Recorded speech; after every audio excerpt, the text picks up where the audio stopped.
Hey, welcome everybody. It's Friday night again. I like Fridays so much better than Mondays for doing the show. It's May 11th, 2018, and I have the YouTube chat box already open. So if you're just watching us on YouTube and would like to stay in anonymity over there, that's fine. You can chat and we'll incorporate your comments, questions, etc. into our video show over here. And if you have access to the at the bench thread on the Stunthangar control line forums, meaning if you're a member, then get the link, click on that to come in here into the live video with us. And so I'll type a hello to all. Well, I'll wait till we get some viewers. Actually, we've got nobody signed in yet. My phone just dinged, meaning you just now are receiving your notification. And if you go to your YouTube channel and check the bell looking icon in the top right, you'll see the link to join us. And it'll give you the YouTube page link also. I don't think it'll let you in here with the live video, but we'll be here for the next 2 or 3 hours talking about aeromodeling and whatever you like to play with tools in your workshop or whatever. Then come on in and we'll we'll get to chilling out on Friday night. I got my coffee, got cigarettes, got a bowl full of Mike and Ike's, and everything I need to keep me going for the next couple of hours. I got my rose cup tonight, or is that a? Yeah, I guess that's a rose cup. But it's Mother's Day weekend, so don't forget about your mothers. Go down to the dollar store or to the grocery store and get her a few flowers and take them to her on Sunday. Actually, that's what we're doing tomorrow, is going to my mother's house and visiting. My sister and I are going along with my wife, and so that's guess that's as good a way as any to burn up a Saturday. And hope to get some shop time this weekend. I've been retooling my table so I can start building the cardinal wing. I think I've probably talked about that on the last two shows, but it's getting there. I had to get new sheetrock, clean all the glue and gunk off the glass, and get it laid out. We're thinking about getting our bathroom redone, and our sliding glass shower doors look just like the ones that Wendy's got on his table in his videos. And so I might, it's got a rough side and a smooth side. Might put that rough side down on my table. It's not quite as thick as the glass I use, but it sure is bigger. Right now I've got a 3/8 inch thick glass that used to go on top of a big old fashioned tube type TV table, and it's shaped kind of funny. It's a polygon, not a rectangle, and be nice if the whole thing was 90-degree angles in the corners. So might get that soon, and that'll help me lay the whole wing out without having to push things around and be restricted to such a small area to work. But anyway, it's 90 degrees. Well, let's see. It said 99 in the car today, but out on the road it might have been. But out in the yard, it looks like it's about 94, 95 degrees now. So looks like spring, late spring, and summer are upon us, and that suits me. I'm a warm weather kind of guy, and so looking forward to that. Been walking around with the warm weather now. The limping I did all winter and spring long is abating, and actually have had about 2 or 3 days with no bad hip pain. So the metal they put in there must be finally hooking up. I see Gerald's joined us. Hey, Gerald Wimmer from New Zealand, and let's see, he's in the car and out shopping and visiting family. So hope we have a good show. Oh, regards, Gerald. Okay, Gerald. Well, if you get home near the tail end, be sure and jump in with us. But meanwhile, we'll miss you, but we'll try to hang in there without your entertainment. And anybody else that wants to join up, I'm hoping y'all will come. Give me somebody to talk to so I don't have to talk to myself for too long. But I don't mind for a while. See, if I start thinking about thinking about things to talk about, then I'll go blind. Go blank and have dead air. So I can't think about being entertaining. I just have to just sit here and open my mouth and hope stuff comes out. Hopefully about modeling. Let's see, where were we? The workbench. Yeah, I'm looking forward to building the wing. Building the fuselage is a pain in the ass to me. It always looks so much simpler, but there's a lot that's critical on it. Not that there's not on the wing, but I love the architecture of a wing, the complex looking layout of the ribs and all the bits and pieces that it takes to make a nice straight good flying plane. And usually I get the wing built faster than any other part of it.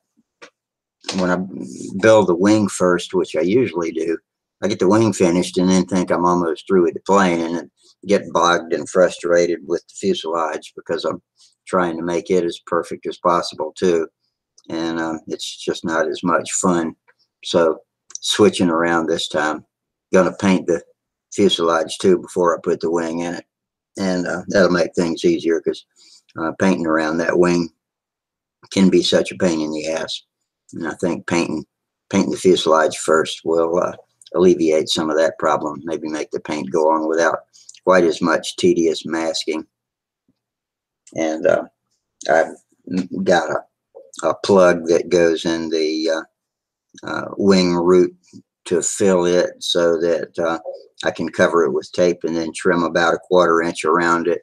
And when I plug it into the wing root in the fuselage, then I've got a nicely automatically taped off area for putting the fillets on where I won't have to clean paint from later on. John Sanchez just joined us. Got some 2x4s to build myself a new bench. All right, good, John. My workbench is made from 2x4s and plywood and then 4x4 posts for legs. I built it back in about 1979. Let's see, no, it was about 1980 or so, back when I was working on hot rods and needed a place to put the heavy engine parts and work on those kind of things. And so it's lived out its life as a hot rod building table and lives on now in my workshop here as a airplane building table. Unfortunately, it got a little bit warped with all the heavy stuff on it. And George Gonzalez. Hi, George. I'm good. I hope you are too. Thanks for joining us. And I presume, since you're on YouTube, that you have not yet gotten verified with Stunthangar. If Sparky comes in here tonight, we're going to get that worked out. We need to get you to where you can log into Stunthangar. But tell me if I'm right, George. You still can't log into Stunthangar because you haven't gotten your confirmation email yet. Is that correct? Please give me a yes or a no on that. If you still need a confirmation email, if Sparky drops in here tonight, we'll get him to send you one right here and now while you're on the show and get you to where you can log in. Because I know you used to be able to get into Stunthangar and now you can't. All of that I thought was fixed. But then the other night, I think you told me something about you're still waiting on your confirmation. So maybe we can get that straightened out. We got 5 viewers watching for YouTube. Okay, so George, so you have not gotten your confirmation email. All right. If Sparky comes in here tonight, we're going to get that taken care of. I'm getting tired of promising things to you, and we're not getting them done. And it's my fault I didn't follow up enough with Sparky.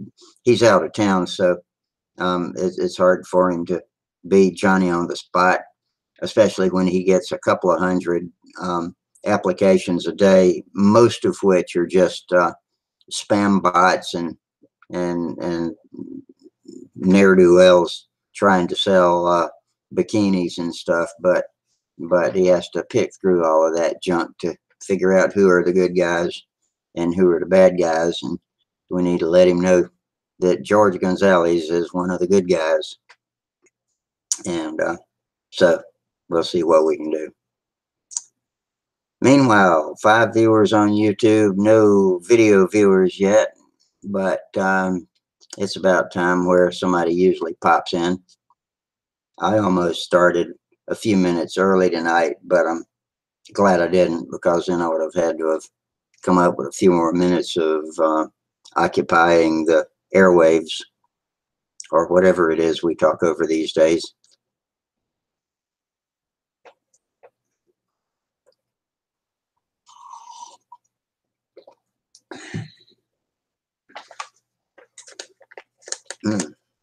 So we'll burn one here. Everybody that I talked to on Monday had, well, not everybody that I talked to, but a lot of people that we talked to had been to contests last weekend, same as me. Yeah, that was last weekend. Okay, yeah, because I was in Huntersville. Did not fly, but I did shadow some judges and learned a lot more about judging. Now, I've been through a judging clinic, and I've read the AMA guidelines and rules several times and reread them because I want to make sure I'm clear on everything that I can be. And there's lots of little, just basic judging. If everything goes smoothly, it's easy. But nothing ever goes smoothly, and somebody's always got a question, or some kind of a glitch comes up and you need to know the exact rules. And that's why there's a chief judge and a co-judge, neither of which am I at this moment. In fact, I wasn't even turning my score sheets in, just comparing them to the other guys. And it looked like my scoring's going pretty good, but we did have some instances come up that required some decisions to be made that I would not have known how to make. So, yeah, live and learn. But I enjoy doing it. But it's a pain in the ass in some ways. Physically, it's challenging too, because at Huntersville, the mounds, the circles are built up on mounds, and so there's a steep rise in the grass, and we were standing on the edge of the tarmac, the pavement, and we're standing on about a 40-degree angle of slope, and to do that all day long is difficult.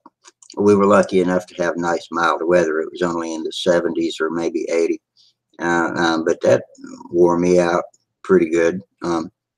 But I think it was good for me. It was the most exercise I've had ever since, I've been recuperating this winter from the hip. And for the first 2 days after Monday, for the first time since this winter, I went around for about 2 or 3 days with zero pain in the hip, the one that broke. And that's the first time. And so I think all that exhausting standing and walking I did at Huntersville while I was doing that judging last weekend was really good for me. And that tells me I need to get out and get busy moving around and just wearing myself out to get my stamina back. And so that was encouraging. I'm glad about that. And that'll, maybe if I do that, I won't have to sit around here and talk about myself and my aches and pains. I know y'all won't want to hear about that, although everybody's got them.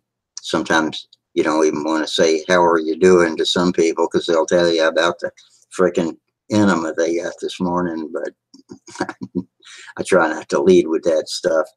But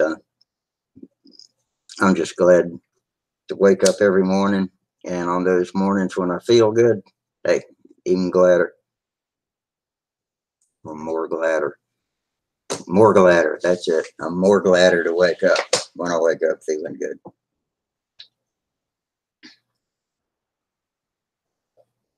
So I'm going to sit here. I'm going to be quiet for a minute. Maybe somebody will finally get bored enough to punch the button and come in. Oh, I do know something while I'm waiting on somebody to come visit me is you guys over on YouTube, if you'll, if you're so inclined, click that super chat $sign at the bottom.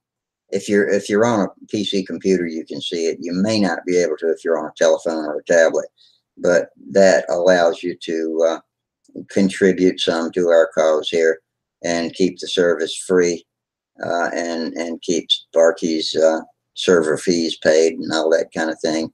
And then Sparky's able to give me a little something every year, which I appreciate, because this is kind of hard work. Sometimes I have to be ready every Monday and Friday night to get the show done, and so that makes me feel good to know people care about us. And we do have a few regulars that contribute, so I like that. Thank you for all of you who do. And let's see, George says, Rusty, please use neodymium magnets where there's pain. Magnetotherapy. Okay. I could do that too because I've got non-ferrous metals holding my hip together. And so I don't have to worry about yanking the screws out with the neodymium magnet. Them suckers are strong too. That's what I've got holding up the heavy calendars and stuff on my refrigerators, the neodymium magnets out of hard drives. Anytime I can get a hold of an old hard drive, I usually bust them open and get the magnets out. They'll eventually go bad, banging around. And if you use them outside, they'll rust occasionally. Like I've got them on the table under the maple tree in the backyard, around the edge of the metal table that keep the wind from blowing the tablecloth off of it. And that works pretty good.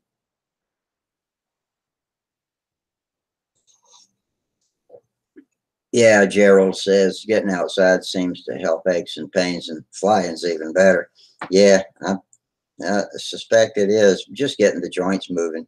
I've lost range of motion some in my left shoulder because I got slack on doing my stretches, and I've gotten back to that, trying to get it worked out. My right shoulder is pretty good, although it's got no guts in the rotator cuff, but the left shoulder needs continuous stretching to keep it where I can go overhead with it, but I can still go straight up like this. That's pretty good. I can't go behind me so much, but the left shoulder, not so much. So the refrigerator is a good stretcher for that. I just finger walk to the top of it and lean into it. Yeah, George Gonzalez agrees with Gerald. Yes. You got a bunch of gray hair sitting around. You get all kind of ideas about how to stay in shape. Oh, hey, Michael. My first video. Good to see you. Oh, what a last few weeks. I'll tell you what. Whatever that nasty bug was, it got me. And I found out the hard way when you're sick and not eating well. And on Coumadin, it definitely messes with your INR. Yeah. Yeah, INR will skyrocket if you're not eating. Yeah. I was sick for about 2 weeks and went in still sick on a Monday, and they checked my INR after it had been a month, and I was at 5.2. Oh. Ain't good. 5.2 is pretty low. Pretty high. Wait a minute. No, that's high. Excuse me. Yeah, you're right. Yeah, that's supposed to be between 2 and 3. I actually keep mine between 2 and 3. I think that's what I'm supposed to do. Yeah. But anyway, yeah, watch that diet. But anyway, so now that you're on the mend, I hope you're getting some shop time or something going on with balsa wood. Anything going on in that department? Not yet. I've been messing with my computers. This thing you're watching me on is no longer a Mac. Oh. It's Mac hardware, but it's on Ubuntu Linux. Oh, really? Yep. So I'm learning all kinds of new You stuff. on like a desktop PC? Yeah. Yeah. It was pretty easy to do. I did it this morning. So two of my three computers are now on Linux. I've got Linux Lite on a extremely old MacBook Mini or Mac Yeah. Mini, and this has got the latest. It's a Ubuntu. What would you call modified Ubuntu distribution that's called Voyager. It's French. Yeah. I'm not up with all of the recent open source modifications to it, but I know that if you crash a machine, if the hardware is good, then you can always depend on Linux to get you back online and Yeah. either find what you need to fix your operating system or just use it. Just use it. And I guess there's plenty of open source software to replace things like Microsoft Office and all of the favorite programs everybody uses. Yeah.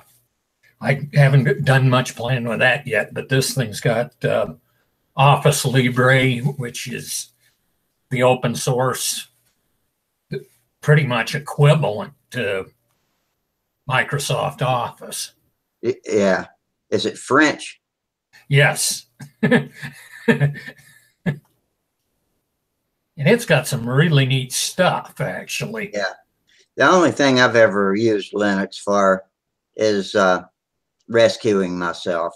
And I've got a little, they called them netbooks back in the day, and they were little tiny laptops that came with Windows XP, like Acer made them. I had to get one of those going again, and I found Ubuntu wouldn't work with it. It took a smaller, it actually took a different version that was made for that particular little netbook. But after enough searching around, I was able to find it and get it back going again. Yeah. But I've never been a primary Linux user. With everything going on between Windows and especially with Tim Cook selling out to China, and my old stuff is going to be obsoleted. I sure can't afford to buy new Apple stuff. Yeah. Well, you're on the expensive end when you buy Apple anyway. If you go with a Windows box, you can probably save a few $100s. But if you're happy with Linux, then yeah, just go with the cheapest thing that works. Yeah, and you can't get more cheap than free. Yeah. Well, I was referring to hardware. You know, if your hardware, the newest working Mac I have now is a mid 2010, and that's going to be obsolete real quick. Yeah. I think I'm on an HP right now. I've always been a Windows user. I'm on an HP right now that's only about 3 years old. So I think I'm in pretty good shape with it. It came with Windows 10. I had to deal with that a little bit the last time I was in school, and I was not a Windows 10 fan, I'll tell you what. Well, it doesn't suck as bad as Windows 8 did, but that's true. Windows 7 spoiled me because that was the first really stable operating system, relatively speaking, stable, that Windows ever came out with. Back in the 9X days, you had to reboot every day, whether it needed or not, just to make sure the machine was staying in line and not making false calculations. Yeah. I thought XP was really good, and it lasted forever too. Yeah, it did, and I liked it a lot when it was out. But when I got 7 just blew it away. Yeah, and because it was still by comparison with 7, it was still unstable. But with 7, you'd forget to reboot for weeks at a time, and it would run just fine. And you still couldn't do that with XP. Yeah. And XP was still considered the 9X series, where 7 was not. I think Windows 10 is just an extension of Windows 7, Windows 8 was kind of a clusterfuck. They just Kind of like Windows Vista was. yeah, you're right. That was the first. That was the first try at 7, wasn't it? Yeah, I and, think so. and it didn't. It didn't work quite right. At all. That one was a major headache. Anybody else on tonight yet? No, just me and you, and we got a pretty good crowd over on YouTube. Gerald's over there, but he's out with his family, and in fact, he's checked out on us already at 10:05 a couple of minutes ago. But George Gonzalez is here, and let's see, John Sanchez was here a little while ago. I think he still is. We got 6 people watching over there, and just you and I never have gotten back with Sparky on PMing him about engines, and I've got all of them removed from airplanes now. And I've got one that I've got to find a diamond burr for my moto tool to grind out the bolts on a muffler for. Because even drilling them, I couldn't get the heads off to get the muffler off of a K&B 61. I don't know what my dad put on those, but they would not come out. They rounded, and I drilled the heads clear off, and I can't get the dumb things out. Hate it when that happens. Yeah, it sounds like they've kind of welded themselves in there. Yeah. So I'm hoping if I get one of those diamond burrs with my generic moto tool, I can dig the last of the steel out of there and slide the muffler off. When you say moto tool, are you saying something like a Dremel or something like that? Yeah, like a Dremel. Yeah, Dremel or a Rotozip or all those things. I have a generic cheap Dremel. Now, I got 2 brand name Dremels. One of them is as old as Dremels ever existed, I think. And the other one I just got. My wife gave it to me this Christmas. And it's really nice, but it's a lot bigger and heftier than the old one. And I like the lightweight one too. But it's nice to have, and the old one, I felt like it was about to give up the ghost because it was making horrid noises and it surges up and down. So I think the bearings are about shot in it. The brushes look okay. And even after taking them out and inspecting them, it still surges and rattles, and it might quit at any time. But it's nice to have 2 Dremels loaded with different tools in the chuck at any one time. And the new one's got a nice little chuck tool that usually keeps you from using the wrench. That all you got to do is unscrew it from the end and push it down and twist and unlock the collet. And also it's got the quick change heads for some of the stuff like the cutting discs and all of that. You can push and twist with this quick change spring tool on that. That sounds like a big plus with the new ones. Then that'd be so much better than that chuck. And yeah, well, you can get one of those spring release quick change tools for any of the Dremels. It just sits on top of a shaft that you drop in like any other tool head. So you can get that, but I like the collet, built-on collet wrench too. And it comes with the regular collet wrench, which I zip tie to the power cord. So if it's too tight, I unscrew with the little hand tool on the tip of the Dremel. Then I use the one that's strapped to the cord. Yeah. Been able to do any flying yet or any more? No, I was at Huntersville for the contest last weekend, and I shadow judged along with a couple of judges both days, but I'm not up to flying yet. I can fly the light planes. Like I took the shoestring out a couple of weeks ago and flew it up at Huntersville when Steve and Samantha came down to find some warm weather to get away from Michigan for her to practice a little bit. So I took my shoestring up there one day and flew it and did pretty good. But flying the heavier stunt planes with my hand as bad as it is with the carpal tunnel, I keep letting go of the handle. Ooh. And that's never a good thing. So after cracking up the P40 in a minor fashion, I decided I'm just not going to fly the big ones anymore until I can get that worked on. And so I've got scheduled some surgery to try to get that fixed, and hopefully it works out well. Yeah, I hope so. They've rescheduled a couple of times, but I think it's going to be next Thursday. So that'll put me out of the triple tree contest too.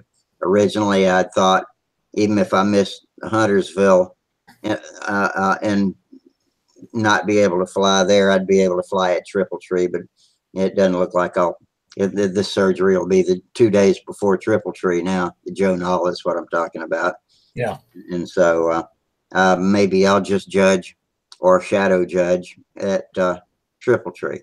I'll be all bandaged up with my right hand up there. So that depends on whether I can fly a ballpoint pen or not. Yeah, hopefully it goes well. I'll definitely keep that in prayer. It will. Thank you. It will. I'm a survivor. I'll get back one way or the other. Yeah, we tend to be. But I'm walking around better than I have been. So encouraged that way. And all that exercise I got up at Huntersville, all the walking I had to do judging, it made me real sore at the time. But then this week I've been in less pain than ever since way before the surgery back in December. So I think the hip's going to be just fine. Yeah. Yeah, I'm finally feeling well enough. I'm going to have to start doing some more walking and stuff. Hopefully not overdo it and make that stupid clot move again, but I wish that thing would get gone. Well, yeah. Walking is probably the best thing you can do. Just keep that respiration going. Yeah. Breathe deep. Keep the old ticker beating. Yeah.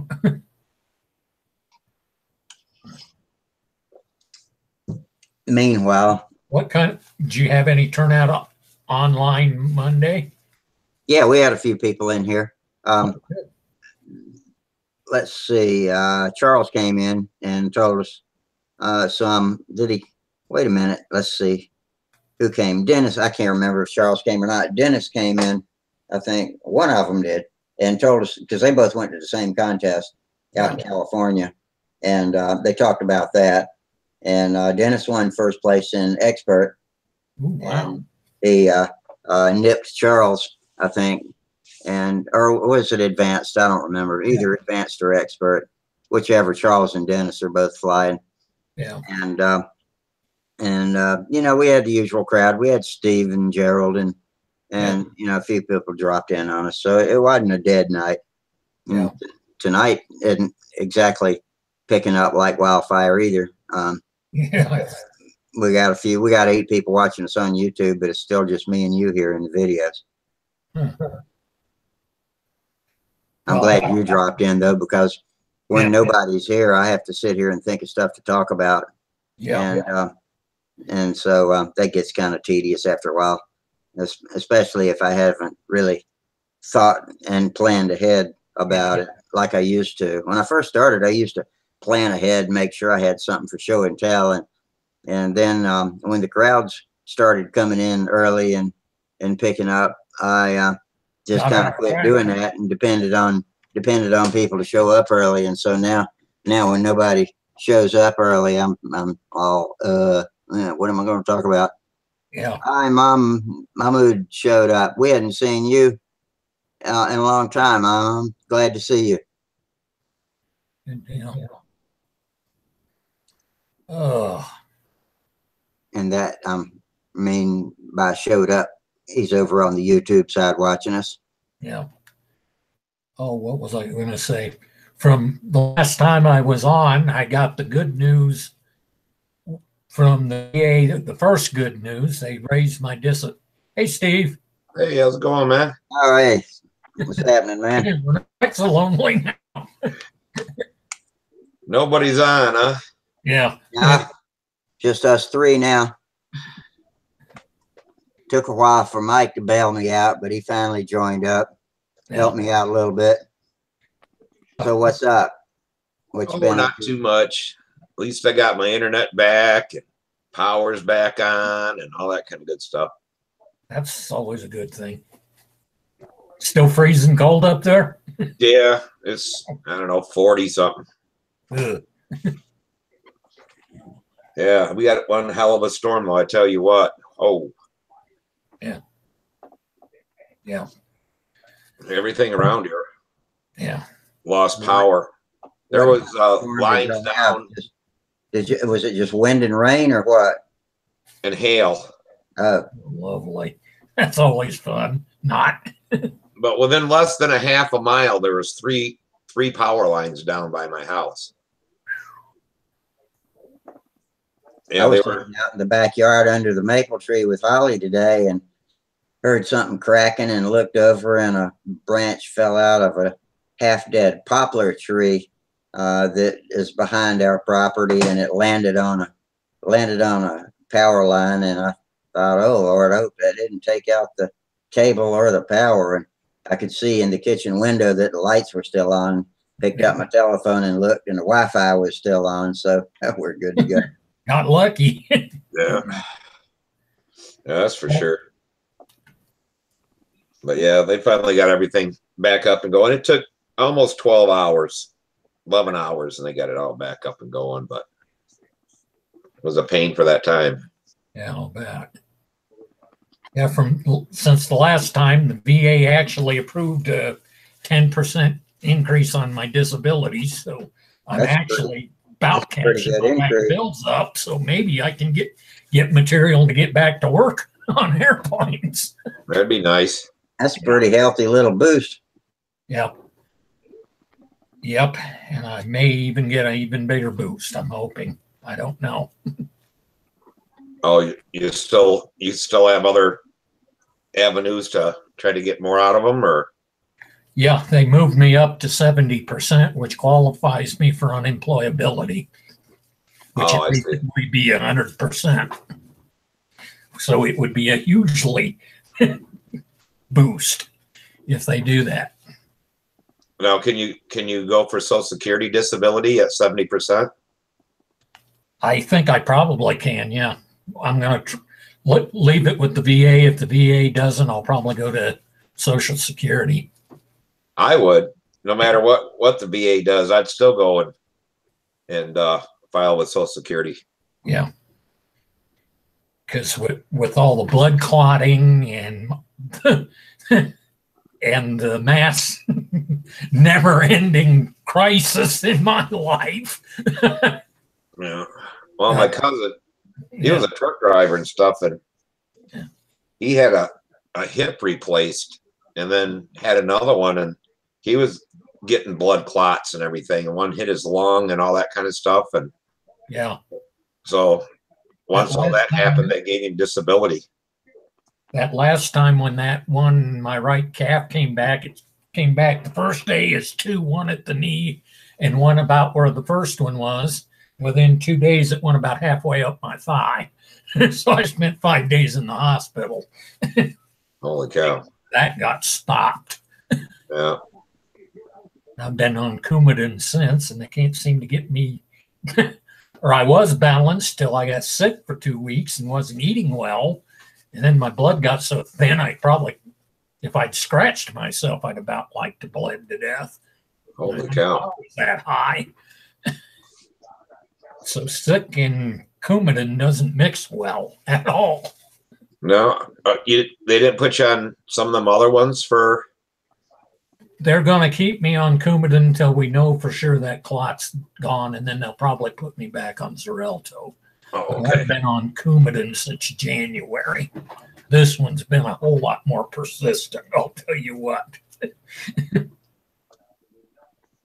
Yeah, that's too bad. But yeah, I'd file for Social Security disability. You know, all they can say is no. Yep. Same with the VA. If they pretty much from the guy who retired right before I got my appointments and went from 60 to 70. He said pretty much you're pretty much guaranteed. So hopefully I will go from like about a little under 1,600 a month to about 3,200 a month. And you guys got any airplane stuff to talk about? Well, we're As painting. soon as I got some material, I will. We're doing some painting and stuff, but Yeah. that's about it. We're gonna get down there here in a little bit, do some more. I thought I'd jump on here for a quick second. Okay. Good to see you. But yeah, we went back to dope.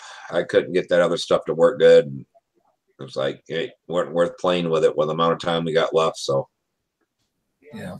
Yeah, Go go back with to what what I you know. That's the best thing. Yeah, that's why we spent some of Monday night talking about that. yeah, I guess the consensus was you should have tried quick drying it, but yeah, dope's good, especially if you're used to using it. Stick with what works. I couldn't get it to hide. You could see the primer through it. And it was a different sheen and stuff. I don't know. It wasn't reacting real good with that primer or something. I don't know what Yeah. it was, but I figured that it was time to stop and go with what I know. And I think it'd have been a lot lighter. And that's what I was afraid of this whole time with dope, is getting it so heavy. But it is what it is. And What were you trying to use? on an acrylic water base Oh, from we had That some really stuff good like colors. Tom uses. Yeah, it was a different brand, so I don't know if that makes a huge difference or not. But it did not work well. From the white didn't. I don't know about the other colors. Maybe would have covered better or whatever. But the white, I put on 2 coats and I could still see through it. oh, geez. So I wet sanded, everything back off, and we'll go from there. So. With that Spitfire that I'm finally getting close to getting ready to start assembling and doing the rest of, I'm going to have to make push rods and stuff. And I figured out I mismade my wing. I made it about an inch narrower and about an inch shorter than it was supposed to be, and it was equal span. So I'm going to be playing almost with some big gym type aerodynamics. It's a thick thick wing, and to get the square inches back up where it was supposed to be, my flaps are going to be 4 inches across in the back like the old BJSJs, LJs. So I'm going to have to buy or make 1/8 inch horn for at least the flap, because a 332nd is not going to not flex with a 4 inch flap on it. So what do you do? What do you got back there is painted red and white there, Mike? Yeah. What's that back in the corner there? Oh, that is an Astro Hog. That's what I was busy trying to get a K&B 61 out of. Oh, okay. Was that RC I was airplane? talking to Rusty about that whole fiasco. I don't know what the heck my dad did, but I could not get the muffler bolts out, and I couldn't get to the screws for the motor mounts without getting that muffler off. I was drilling those out. Oh. And the drill wouldn't cut well enough, so I'm going to have to use a diamond tip burr on my generic Dremel to finish chewing it out so I can get the stupid muffler off of it. Oh, okay. I don't know what the Sam Hill my dad used. He must have used sleeve retainer on that stupid bolts. Well, it sounds like Figure out. it's not a strap-on muffler then. It No. goes through Nope. the guide's cylinder and then holds the muffler on like a OS engine or something like that. No. Yeah, you may have to. Well, That are the dual one. You see it's still on the motor mount. I had to cut through the front of the airplane to get it out. Hold it up a little higher. Yeah, that's a K&B 61. Hold it closer to you a little bit. There you go. Now you're dead. as you can see, there is no bolt head left, and it still won't come off of there. Talk about irritating. I spent about a week trying to get that thing off of there. Yeah, I don't know if you can bake it a little bit with that mount on there, but he may have used red Loctite. A lot of times, the only way to get that out is to heat it up. Yeah. I ground the heads off already to the point. I still didn't grind them enough to get the muffler to come off, so I'm going to use. I've got some diamond encrusted burrs for the rotary tool, and I'll just finish grinding the heads out so a stupid muffler will come off. Okay. Talk about irritating. That was my main model project lately, trying to get that Astro on. Don't let no mechanical thing whip your ass. Just show it who's boss. It'll come off of there. Yeah, I'm going to get the heavy guns out here pretty quick. I could not. I wish I had no clue. I'm betting you're right. He either used red or use sleeve retainer. Or it's rusted in there or something. Yeah. Because it would not budge, and good Allen wrenches just rounded that out. They were that solid. Probably old Loctite. Yep.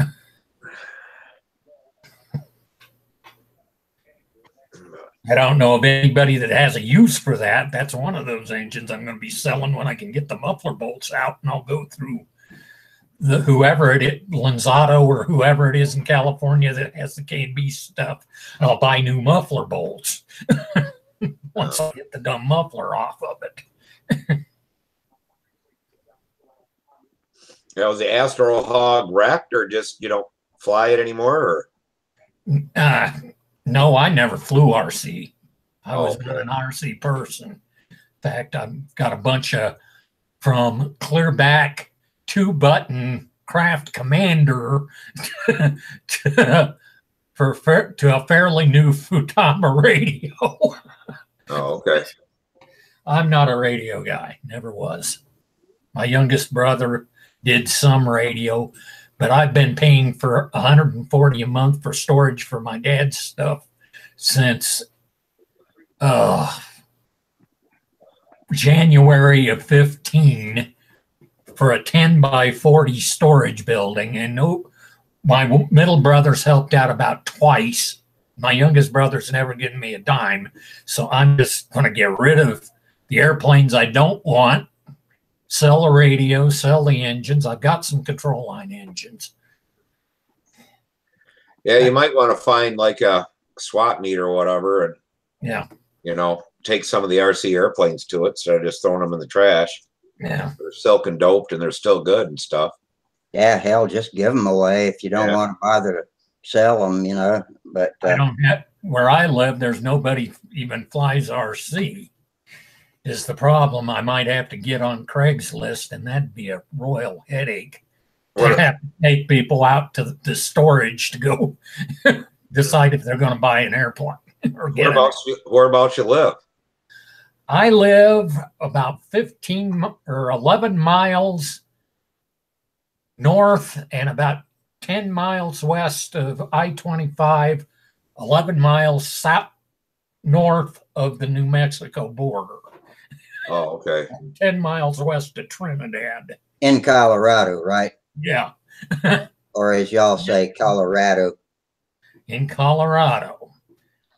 Oh, you say Colorado. Neither state likes my state much, and I don't blame them, because that's it. In a town that at least 3 years ago was 5,000-6,000 people at most, we have over 20 pot shops, so you can imagine what's going on. Caravans of Texas, Oklahoma, New Mexico come down, go walk the pot mall, get their half ounce each, and go back home and sell it. Now, technically, it's against the law across the state lines. Colorado ain't enforcing it, so there's the problem. That's why Nebraska, New Mexico, Kansas, or nobody around us likes us much. And I'm about tired of Colorado now. I truly am. But yeah, they said that the police were picking them up, across and back into these other states. Montana's big on it, and different ones, North Dakota or South Dakota. Are they looking for people carrying enough to distribute? Is that, or just they're just not have it or whatever? People with just small amounts, are they? It looks like it may go on the ballot here this fall. They're trying to push to legalize it here, and they want to lower our taxes. They're pushing to legalize it for medical use in South Carolina. Well, we've had medical use here for years now. Yeah.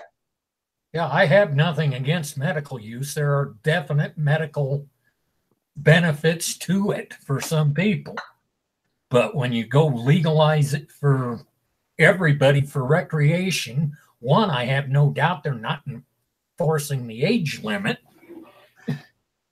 Not supposed to be able to buy it recreationally until you're 21. I have no doubt that underagers are buying it.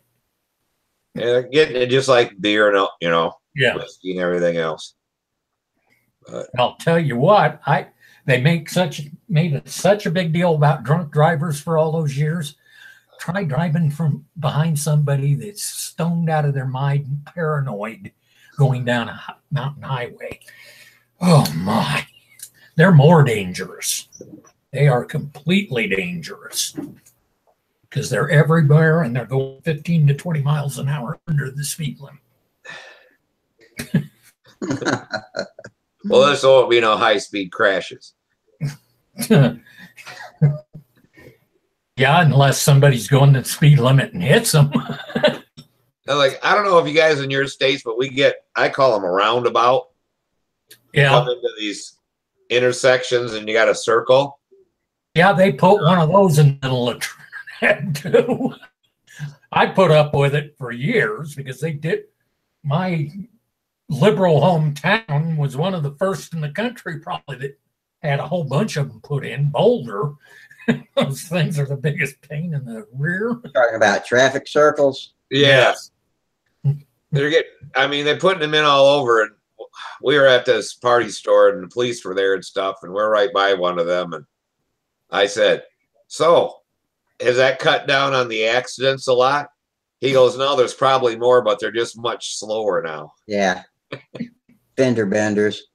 Yeah. If they can't obey a four-way stop, they sure aren't going to know what to do with a traffic circle.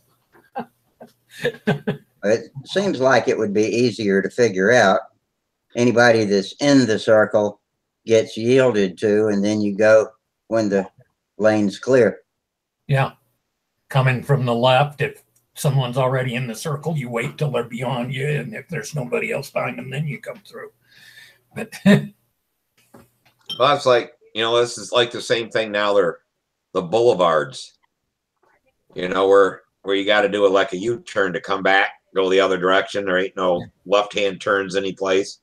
oh, And they put one in over by a place we got to pick up parts. And you leave this place, and then where there would be like a turnaround, they got no left-hand turn. And it goes all the way to the stoplight. And it's like, well, how in the hell they expect you to go the other way down the road? It's I just make it where it says no left-hand turn. I just do it anyway. Everybody else does. It's like, this is screwy. You got to go a mile down the road and then pull in some parking lot and turn around and come back the other way. So they give you no way to turn around. But yes, some of these engineers of roads. Yeah, I was about to say, I'm glad I'm not a civil engineer. I think. But they say that it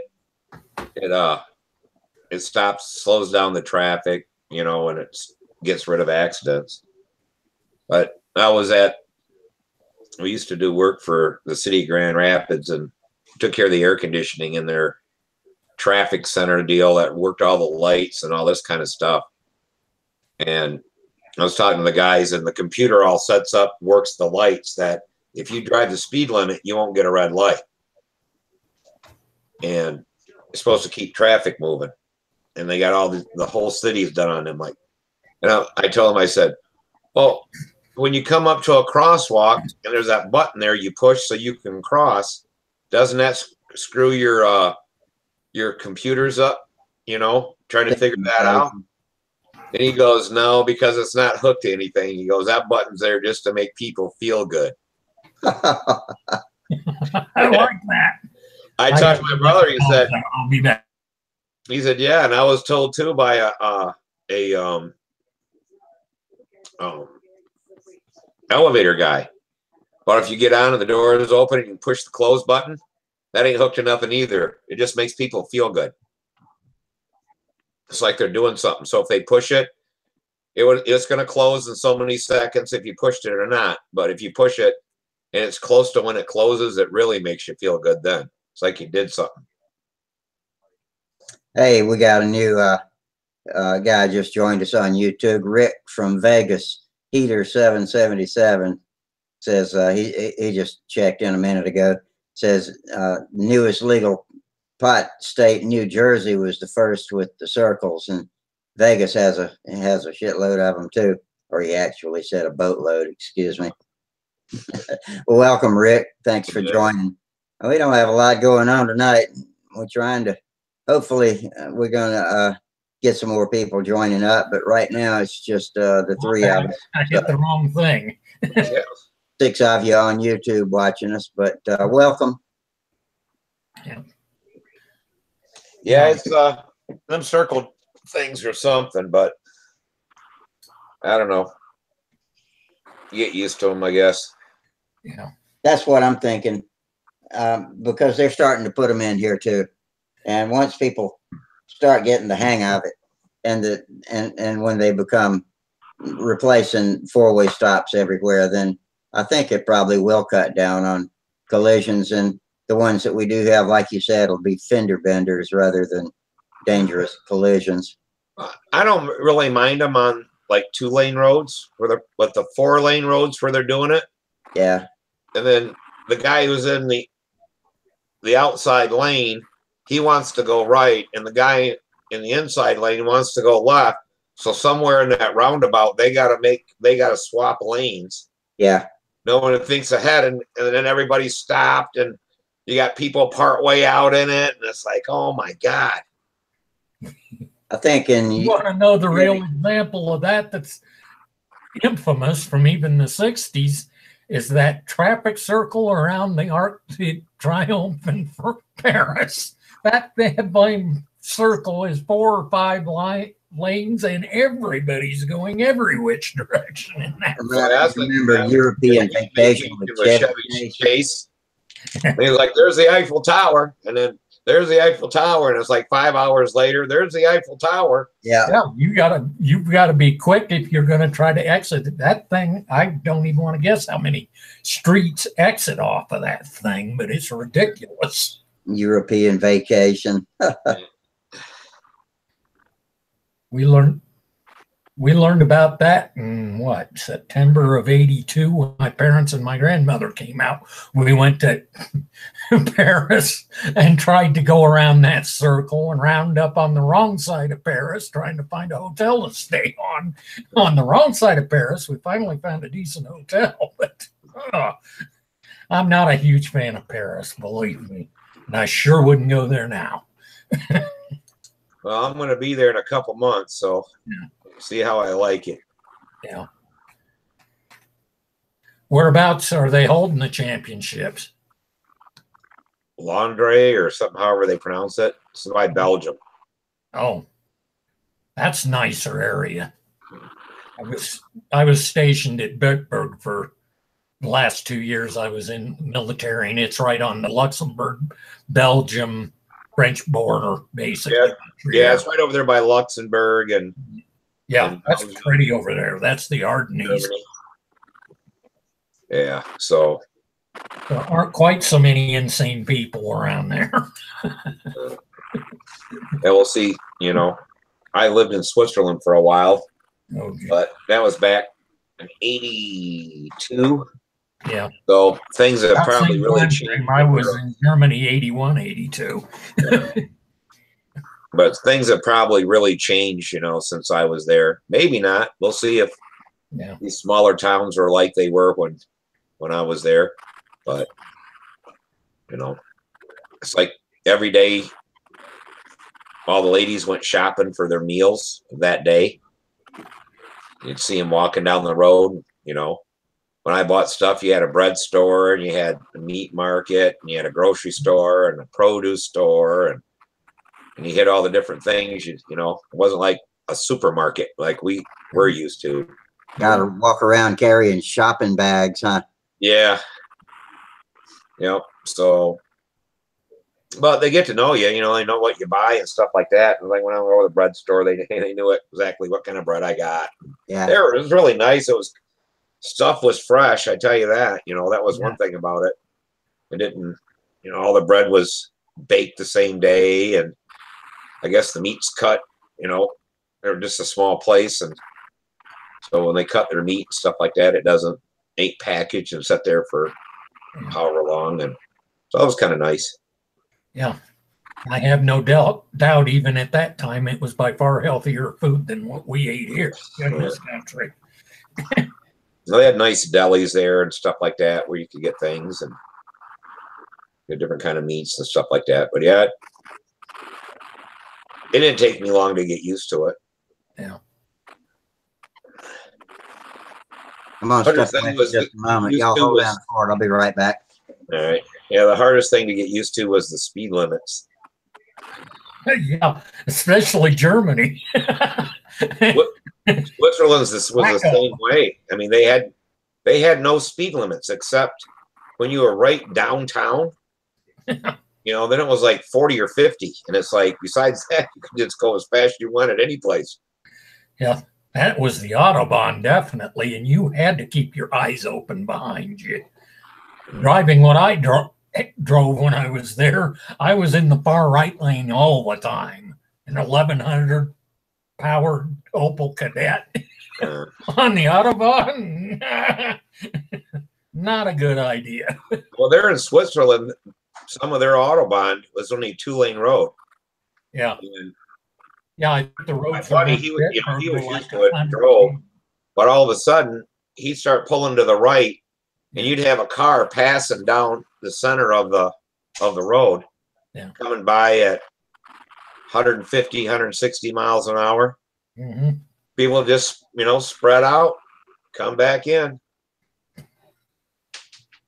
Yeah, it's a whole different driving environment, that's for sure. Yeah. You damn sure use your mirrors over there. Yep. Yeah, 90% of everybody doesn't know how to use their mirrors over here. I was talking to the insurance guy after I had a fender bender, and he was asking me, could the lady have possibly been in a blind spot? It's a trick question.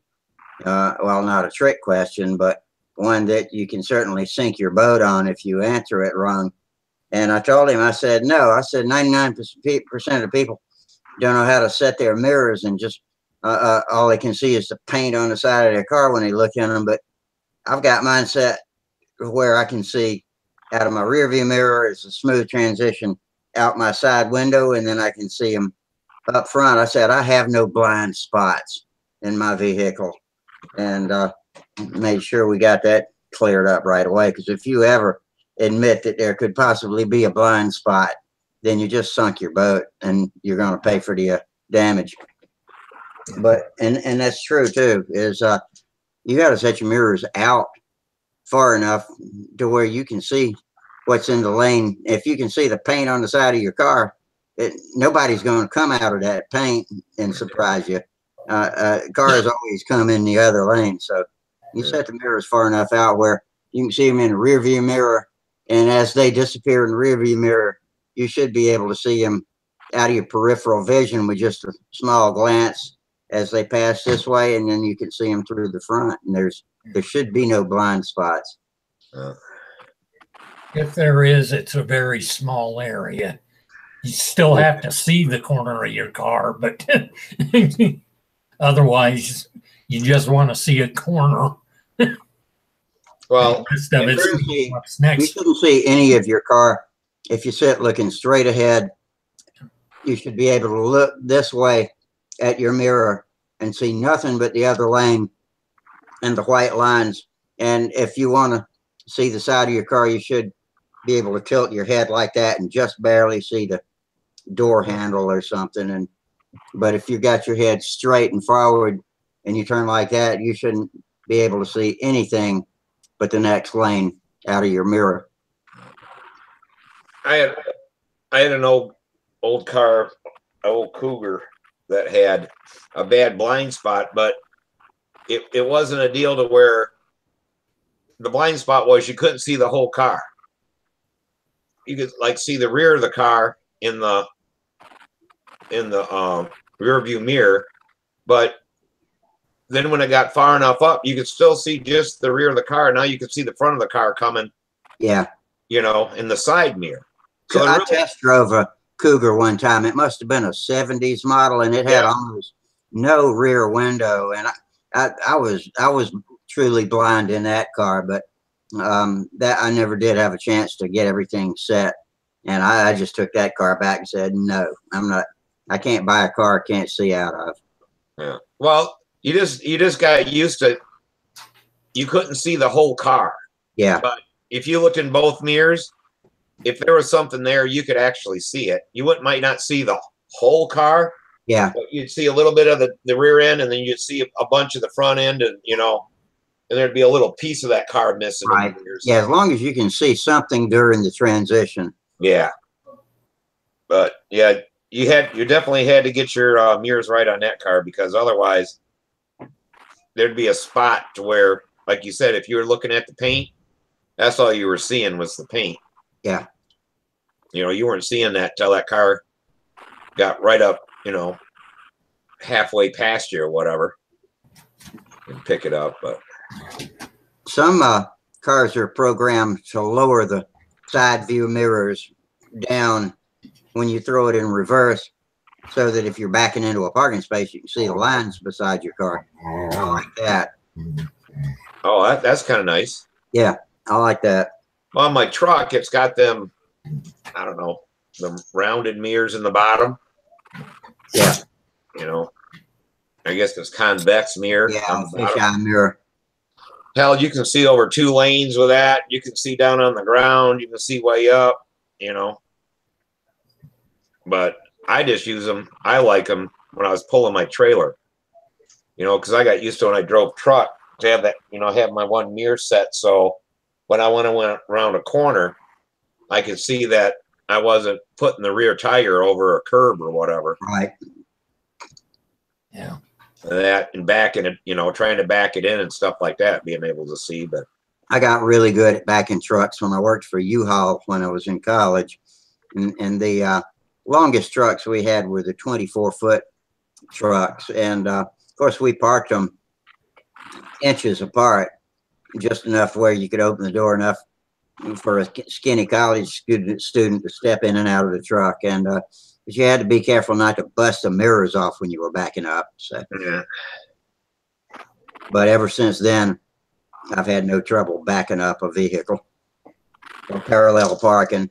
You give me a foot on each side of the car, each end of the car, and I can stick it in there in one shot. Yeah. Yeah, I used to be, I don't know how it would be anymore at parking semis, but I got to where I could back them in blind. It's one thing when you're backing in from the driver's side. When you're backing in from the passenger side, your mirror ain't seeing nothing but the front of that trailer. Yeah. And you got to use different things, but you just got to know that when you do this, the trailer is going to do this, and you just, yeah. I had a taste of that kind of backing up trailer driving when I had to tow my race car, but that wasn't even that long either. But you got to get the hang of getting it started in one direction and then spinning the wheel to follow it around. And yeah, the guy that I learned to drive with and stuff, he did the East Coast runs all the time, and talk about a guy who could maneuver a big ass semi through small areas and back them in. But we went down somewhere by Savannah, Georgia, into this old like produce market or produce warehouse or whatever. But we'd have to take on the passenger side and peel the mirrors in, push them in. And then when he ended up backing that in to the dock, the tractor was at a 90 to the trailer, and there wasn't enough room between the other building and that trailer to have the mirrors open. How the hell he backed that thing in there? We seen one guy, he was trying and trying and trying, and we had to unload. We waited for about half an hour, and he was trying to back in there. And oh man, I'm not doing my duty for our YouTube people. We got Rick asking a question over here on YouTube a few minutes ago. He said that he's wants to know if any of us have any experience mixing our own fuel. He's got a new Jet 76 he wants to put in a Strega, and he's got the parts just about cut out, but he wants to run the engine, start breaking it in, I guess. So he's wanting recommendations for retail fuel or a particular mix. And you're asking the wrong guy for me, because I'm still using the old Japanese OS engines and stuff like that. And all I use is 10% nitro and 22% mixed oil.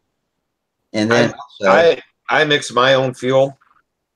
I have for, I don't know, since the 80s. I think I've only bought like 2 or 3 gallons of fuel in my life, but where in the world do you get nitro? Motorcycle racing shop. Now I go to Toledo every year, and Klotz will always have nitro there, and I'll buy a case for 2 of it, you know, and have it on hand. That's pricey. $30 a gallon. Yeah, but a gallon goes a pretty long way. Yeah, it'll make 10. You know, 10%. So you can make 10 gallons with it. But what about a Jet 76? You got any ideas on what you would put in something like that? I don't have any experience with that engine. I don't know what type engine it is, you know, whether it's you know what type of metallurgy is in it. I was using 10 10 10. But at the end there, I got, and that's one of the gallons I bought, and it's still closed, never used it. When we went down there to Texas and we wanted to get some more power out of it, they said I was going to have to go to 15. But then Samantha flew her other airplane, so we didn't fly it anyway. So I still got a brand new gallon of 15%. But break in, hell, you can break it in on FAI, no nitro. Just alcohol and castor, or just alcohol and what kind of oil? Well, probably mixed with a jet. 50 mix of oil, or do you go with more synthetic? I go with more synthetic. I don't know. A lot of these guys are going 18%. You know, I do 20 just for the reason everything runs out at the same time. 10, 10, 10 makes 10 gallons. So, yeah.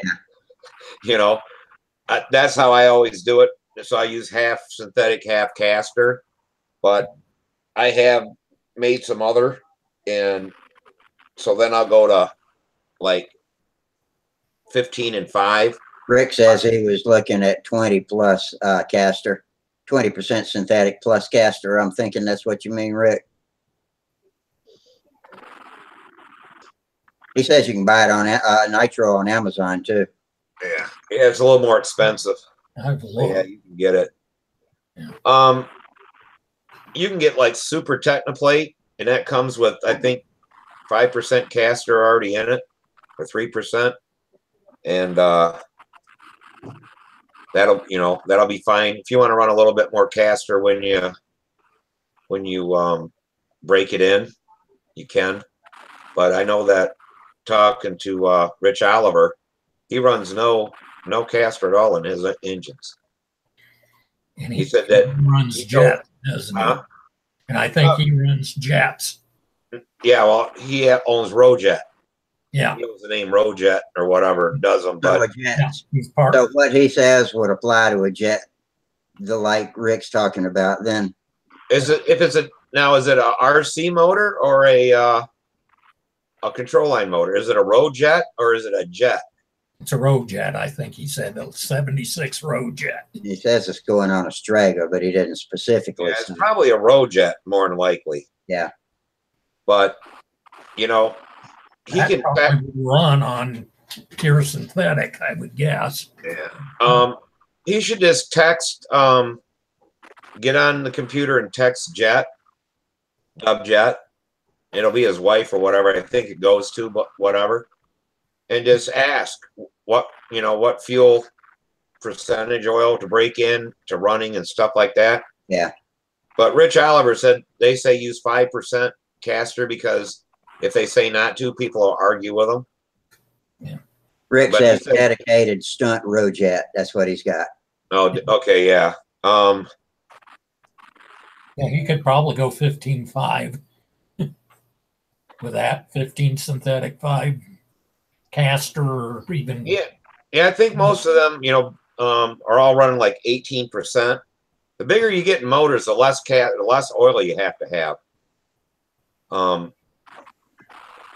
Because oil does a lot of cooling, like little 049s and stuff like that. You need a lot of oil, but these a lot of nitro, a lot of oil. But these bigger ones you don't need. If he gets on like Stunthangar and messages me, I can try to get a hold of Rich. Yeah. And see what he says, and I can message him back. I called Rich yesterday, but I haven't heard back from him yet. Yeah. But if he calls me this weekend, I'll ask him. Okay. Because I got to talk to him anyway because he's going there to the World Championships with us, and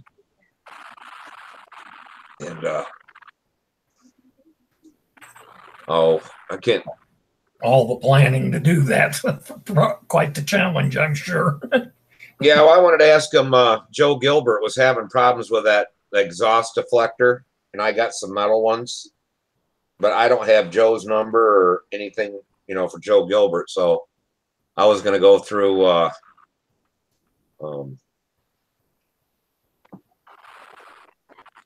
Shit, I can't even think. Rich, because him and Joe fly all the they fly together and stuff. They live down there, kind of fairly close to each other, or whatever, Oklahoma and Texas. They fly together, so I was going to see if he wanted one of them, and I'd mail it out to him. But yeah, it's a good running motor, and run it down in 8,800 or whatever, and it should motor right along. I'm running a 13.6 3-blade on 6-pitch on the one I had. It'll pull like crazy. Uses less than 5 ounces of fuel for the whole pattern. Push came to shove and he couldn't find out anything else. He could go back to some of the old Windy videos, and he shows breaking in jets a lot. Yeah. Yeah. But just, any, if you can get your hands on SIG, that's 20%. That'll break it in fine. You're not going to get a lean engine run breaking it in. Yeah. Yeah. Rick says he's familiar with dealing with Richard too. So he apparently knows how to get in touch with him. He was just curious what we thought about it. Yeah, I'd ask Rich. The ones I got were used, so they were already what I thought was broke in, but they really weren't, because that 76 now mine will start without a glow driver on it in hot weather. That sounds real interesting. Yeah, that's kind of scary. Yeah.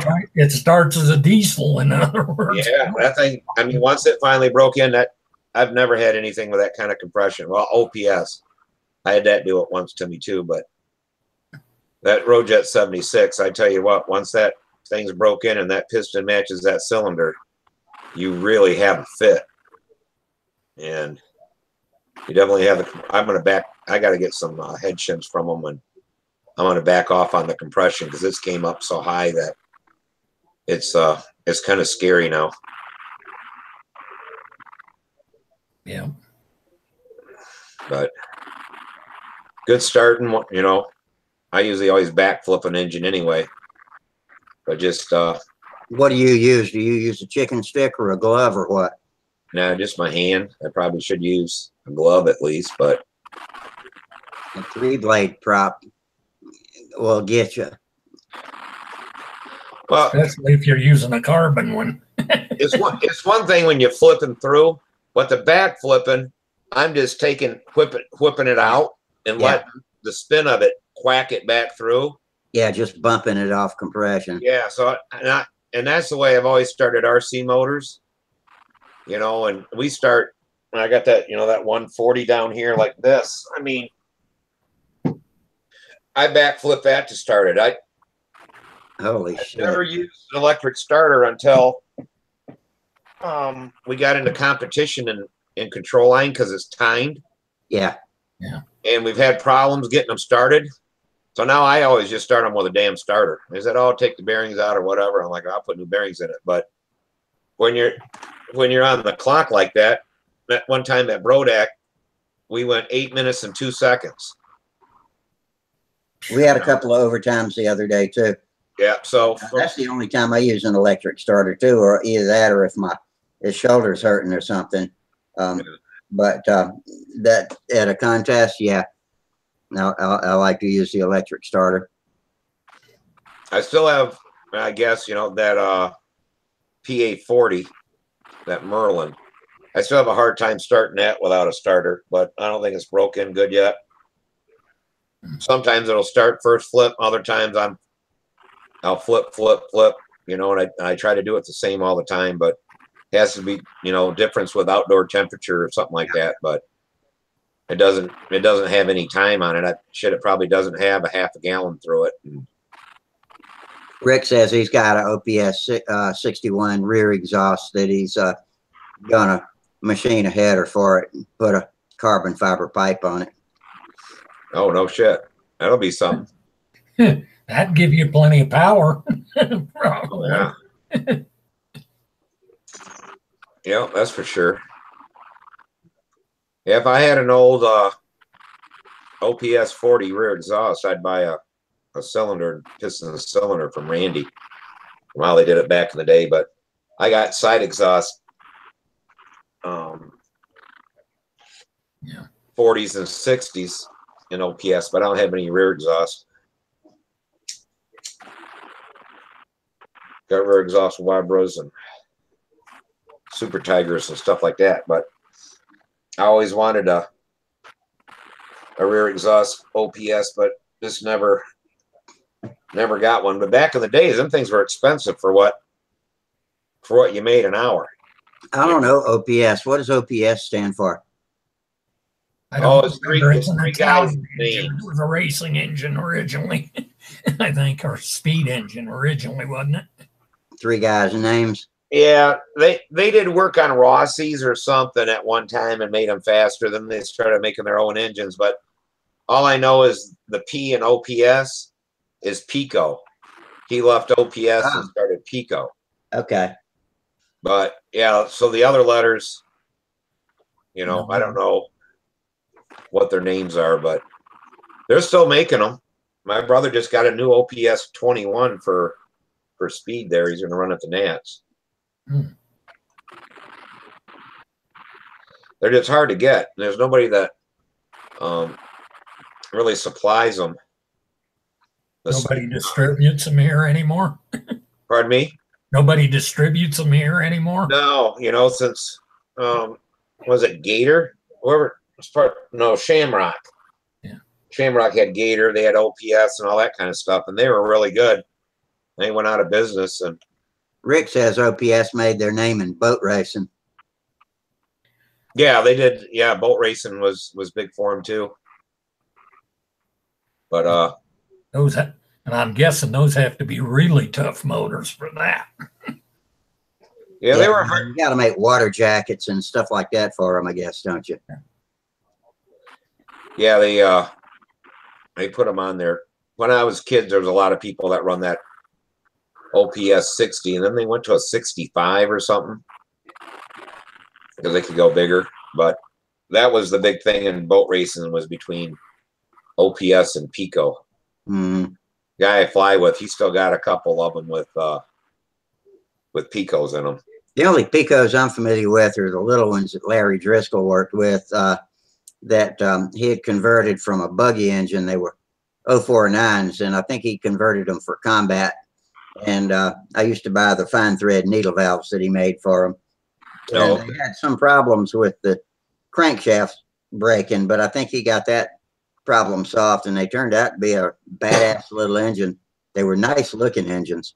I believe the Picos were, you know, they always call them half A's, but they were a 0.6. Yeah, nowadays 061s are accepted, and well, at least in Huntersville, they're accepted in half A combat. Oh, okay. Yeah, I wondered how they got, you know, around that, you know, because they should be considered A. Huh? They should be considered A. Anything above 049 is an A. Well, that's an archaic designation too. Yeah, that was back in the free flight days, I think. Well, that was like, I remember we were flying combat or whatever, and we went up to the hobby shop, and my brother got a 049 and I got a 051. They only had two of them. Oh, we get them, we stick them on. My 051 was over a half A. I'm like, what? They said, yeah, that's not a half A. A lot of people use the TD-051 so they could use the same airplane for both half A and A free flight. Yeah, for whoever would want to go to that much trouble, I don't know. To fly in A. There's so little difference between the two, it's indistinguishable. Yeah, I know it. But when they're picky, you know, it's like I said, I went there, it's like, you can't fly that because rules are rules. FA. Rules are rules. Yeah. So I got my favorite engines in 051 on one of my baby flights. I'm sure they're real strict about that with speed still, too. Right, they are. It's got to be half A. And that's why, because I said something to my brother, I said, man, there's a Pico on there that you could use, you know, and he goes, oh, you can't use that. That's not a half A motor. That's an A. 6. Yeah. 0.6. So he got a new Profi 049. I forget what that damn thing cost, $200 some for an 049. Holy shit, no way. But I don't know. That son of a bitch will turn. How often do they have to completely rebuild engines with speed? They actually, you know, they last a while because they only fly 7 laps. Yeah. So you may get 10, you know, all together. Run the shit out of them for those few laps, though. Yeah. Yeah. I never watched that much, but I'll bet you every other contest or every 3 contests, they'd have to completely repiston and sleeve them, at least. I don't know. I guess these Picos, I mean, these, what did I just call that motor? OPS? No. The other one. Yeah. I didn't catch that. Yeah, it wasn't. There's Flora and. Flora? Yeah, there's that. But the one my brother just got, they seem to run them. The one he's running for years, and it runs just as good as it did, you know, a couple of years ago when we broke it in. Yeah. I forget what that MS. I don't know. He's got. I think the other one he's got 049 is a Russian. Yeah. It's a Russian or a Czech. Or maybe it's a CS. Maybe that's it's a Czech motor or whatever. But I thought it really ran. Yeah. If it's Czech, it's MVVS, and they don't make any engines anymore at all. They make motors, and that's it. Yeah. They make. I think MVVS. Don't they make? They make the big multi-cylinder. They did. I don't think they're doing that anymore. Even. Oh, okay. No. I know they discontinued the glows a while ago. It makes good engines. Yeah. Yeah, the big thing was breaking them in. Things took forever to break in, but once they did, then they were good. Oh, Charles. Hey, Charles. Hey, Charles. Welcome to our Friday night hangout. You guys. Oh. All right. You get that engine finally running all right? Not yet. I've actually hadn't had a chance to fly it lately, but I'm going to heed your advice and put a smaller Venturi on there. I would go back to the way it came from the factory. Did you read? There's some things in there on fuel and stuff on stalkers, and the amount of oil and the oil you run and stuff like this. And they're saying that, I don't know if you use any caster or whatever, but you'll get carbon, and you got to take and pull the engine apart and clean everything up and stuff. And they said that even with pure synthetic, sometimes 50 or 60 flights, you have to pull them down and clean them. Interesting. Wow, Yeah, that's How would that be with synthetic? I could see it with caster. Caster varnishes and then turns into carbon. But well, yeah, you know, they're kind of arguing there was some kind of synthetic oil from Europe. They said that didn't do it, but everything else does it. That Moto and all this kind of stuff. And but yeah, there's a thread that started on the main one, and then somebody started another one on the engine part of it. So but yeah, they talk about that. So you may just have to pull that down and steel wool everything and clean everything up and see if that might be part of the problem too, because you said it ran good, then all of a sudden that happened. Yeah, you know, it's always kind of ran a little rich on the top round of the vertical 8. And then also even on the overhead 8, on the outside part, it would slow down a little bit more. But because of all the torque and power, you know, I just kind of would just live with it. I would just kind of manage the power by just kind of make sure I don't turn too sharp when the engine's slowing down. And it just it's been okay. But when I went to Arizona, it really showed me that I had a problem, because in Arizona with the air being thin, you know, it really compromised my pattern. And so ever since then, I've been on a tear trying to figure it out. And but I started a thread on Stunthangar. Did you see that thread? I actually have a video that I downloaded of the plane flying, and you can see and you can hear it slowing down at the points I'm talking about. I just watched it today, actually. Okay. And it wasn't as pronounced as I was expecting, but especially in the vertical 8, I saw what you were talking about. And maybe the overhead too. Just enough to lose line tension and stuff, huh?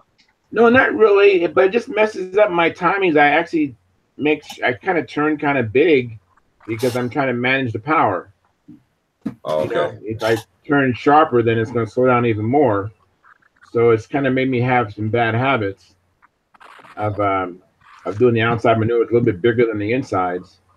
Okay. where on Stunthangar is that video? I may want to watch that too. Well, I think Randy Smith moved it to the engine setup part, but I had it on the general, on the open forum, but it's on the engine setup forum.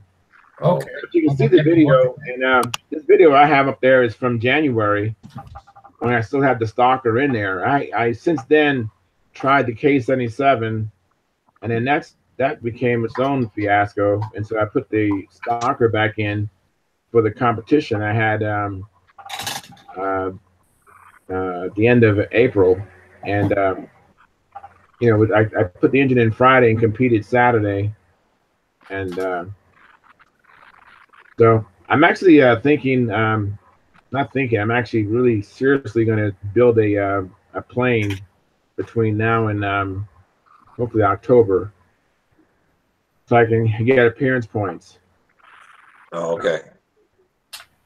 Yeah. Rick just wrote into us. Rick just wrote into us, says, guys, it's been fun. Got to go out and turn a Venturi for my OS 40 to put in a Nobler and just rubbing out. And he says, getting his legs back after 35 years, and thanks for all the conversation. Yeah. So that was pretty good. That was There's Rick someone else on that I've never seen before. Nevada, I think. Let's see, where did he say he was from? I lost it now. But anyway, thanks, Rick. That was good talking to us. So what was going on with the K77? You know what? That was another frustrating thing. It was just running inconsistently. You know, that's so frustrating. I don't even want to talk about it. No, it's just you know, is that I'd have it running, and then I would um, you know, I'd go to the hobby store and buy some fuel, some new fuel, and it'd run, and then I'd add just a little oil to it, and then it wouldn't run. And I was just like, "What's up?" I mean, I only bought up to 20% oil, and uh, I was just having problems like that. And then a friend of mine, Dave Sabon, he has the fuel that Dave Fitzgerald recommends, you know, as far as how he sets it up. Yeah. And so my friend Dave goes, try this fuel, this Super Power Master, you know, with the I forgot what kind of oil he puts in there, but it's a racing oil he adds to it, and then he adds the Randy Smith special ingredient, and I mean all this, you know, high tech stuff. And yeah, the K77 didn't like that either. It ran, and then it would maybe do like 5 or 6 laps, and then it would stop, just brat, you know. I Trying think to you're do gonna glow have to get plugs. what David Fitzgerald runs, and don't put nothing in it. Just run that fuel. Well, that's what I did. I ran that. My friend Dave Sabon has the prescription for that same mix that Dave Fitzgerald's running. I tried that, and then it didn't work. And so then I just took the K77 out and put the stalker back in. And I've been flying that, but You mixed up the fuel, or did you you bought it right from Power Master? no, my friend Dave Sabon at the at the field, he had the concoction. He was running it in his I'm not sure if was he running a PA motor or was it a road jet, but he was running this concoction that Dave Fitzgerald recommends. Because my friend Dave Sabon, whatever the big guys do, he does exactly what they do. I mean, you know, they say this motor, this prop, this glow plug, this thing. That's what he does. He doesn't experiment, you know. And so I had what he was running. I put in like 2-3 ounces or so, 4 ounces, and took off, and plane went around about 5 or 6 times, and then it stopped. It was doing the same thing that my fuel was doing, and you know, it just became very frustrating. You know, I mean, I've been having engine problems with engines for several years now. I mean, ever since I've been in advance, I've been having engine problems. I had a problem with my Super Tiger 46, and you know, even Brett Buck was trying to help me at a contest one time with it, and so I've just been having engine problems. But, Yeah, but I bet you been a fox. we were having the same. You know, Samantha and I had the same kind of problems. Uh-huh. We would have engine problems, and now we'll have a few battery problems. But that's why I'm having battery problems now, because of all the damn engine problems. Yeah, isn't that frustrating? Because some people talk about electronics being like plug and play, and it's not plug and play. No, there's a whole nother learning curve. Yes, and when they fail, they don't give any warning. It just everything looks good and works good and just stops. My same friend Dave Sabon I've been flying with Dave for like 15 years, and I've never seen him crash, you know. And but he's had 3 crashes with electric setups, and they would just stop, you know, no warning, just stop, and then at the worst time. What kind of timer did he have? Oh, I believe it's the and I don't want to say his name because he's a friend of mine. Yeah, I can PM you and tell you. Well, but we've had 3 crashes with electric, and it's all with the timer that comes from Australia. Okay. And I really believe if your battery gets old or whatever, or if you got too big a prop and use too much battery, that timer believes is there's a prop strike, and it was always with Samantha going into the clover, pulling tight, and that thing just said and quit right there. Oh no! Oh, that's a horribly bad spot for that to do that. It's always it's always at the end of the flight when the battery's down low. And the only thing I can think of, and I haven't sent mine back to be I guess there's a reprogram thing in there, but I have a feeling that is what's doing it. And I got them because we fly on grass, and if you hit the prop or whatever, it's really nice for it to stop and not burn up a motor, because I've had that happen too. Nose over, and all of a sudden, this big blue smoke ball comes out of the front of your airplane. You're like, damn. Hate it when that happens. Man. That could set the plane on fire too, I suppose.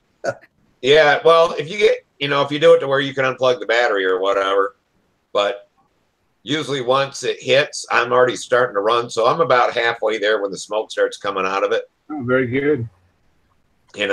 But by the time I get there, it's fully engulfed. Wow.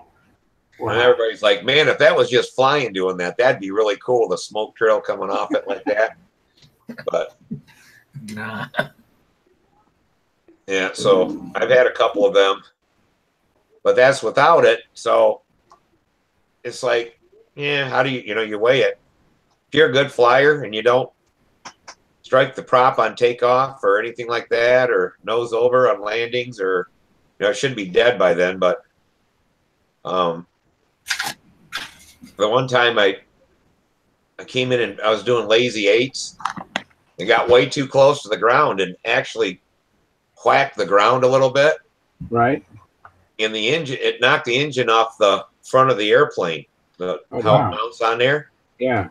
The prop got stuck in the landing gear, and that one smoked as it landed. Oh wow. It didn't throw the balance off that high, and I got a nice landing on that damn ringmaster. And then, but by the time I got over there, then it was really gone. Hurt my battery, and there was no paint left on the motor or nothing. Burnt off all the burnt the sticker off it and everything. Wow. Yeah. The engine problems can be very frustrating. Yeah. But with the Stalker, Rich, that we fly with, and the other guys that all fly the Stalkers, they completely went away from castor oil. Completely. Yeah, exactly. I've been flying with no castor on my Stalker. It's been all synthetic. Oh, okay. And I mean, to me, it runs nice. It's just it's slowing down at those particular outside maneuvers. See, if I'd pull it apart, clean everything up, and see if there is any varnish on your cylinders or whatever. Because if you had like a lean run or whatever, you can get it hot and stuff like that. But yeah, they were talking about that on these guys from Europe talking about it, run the Stalkers and stuff. And there was a different one they run too, but about, something about how they're made.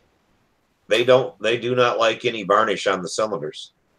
So how do you clean it? You said steel wool, like a triple aught or? Yeah, that's usually what I use to clean them up. You might see in there they say boil them and antifreeze. Or you can just run them with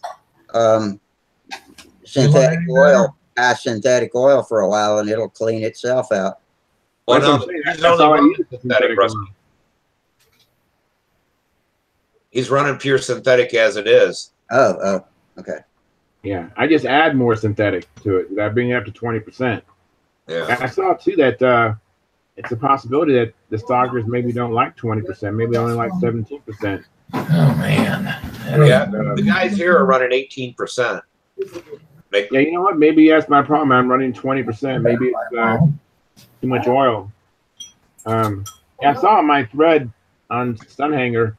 I haven't read it today, but I saw the threads up until that point where Brett Buck was recommending maybe a lower pitch. Right now I'm running a 5.5 pitch on a 14-inch blade.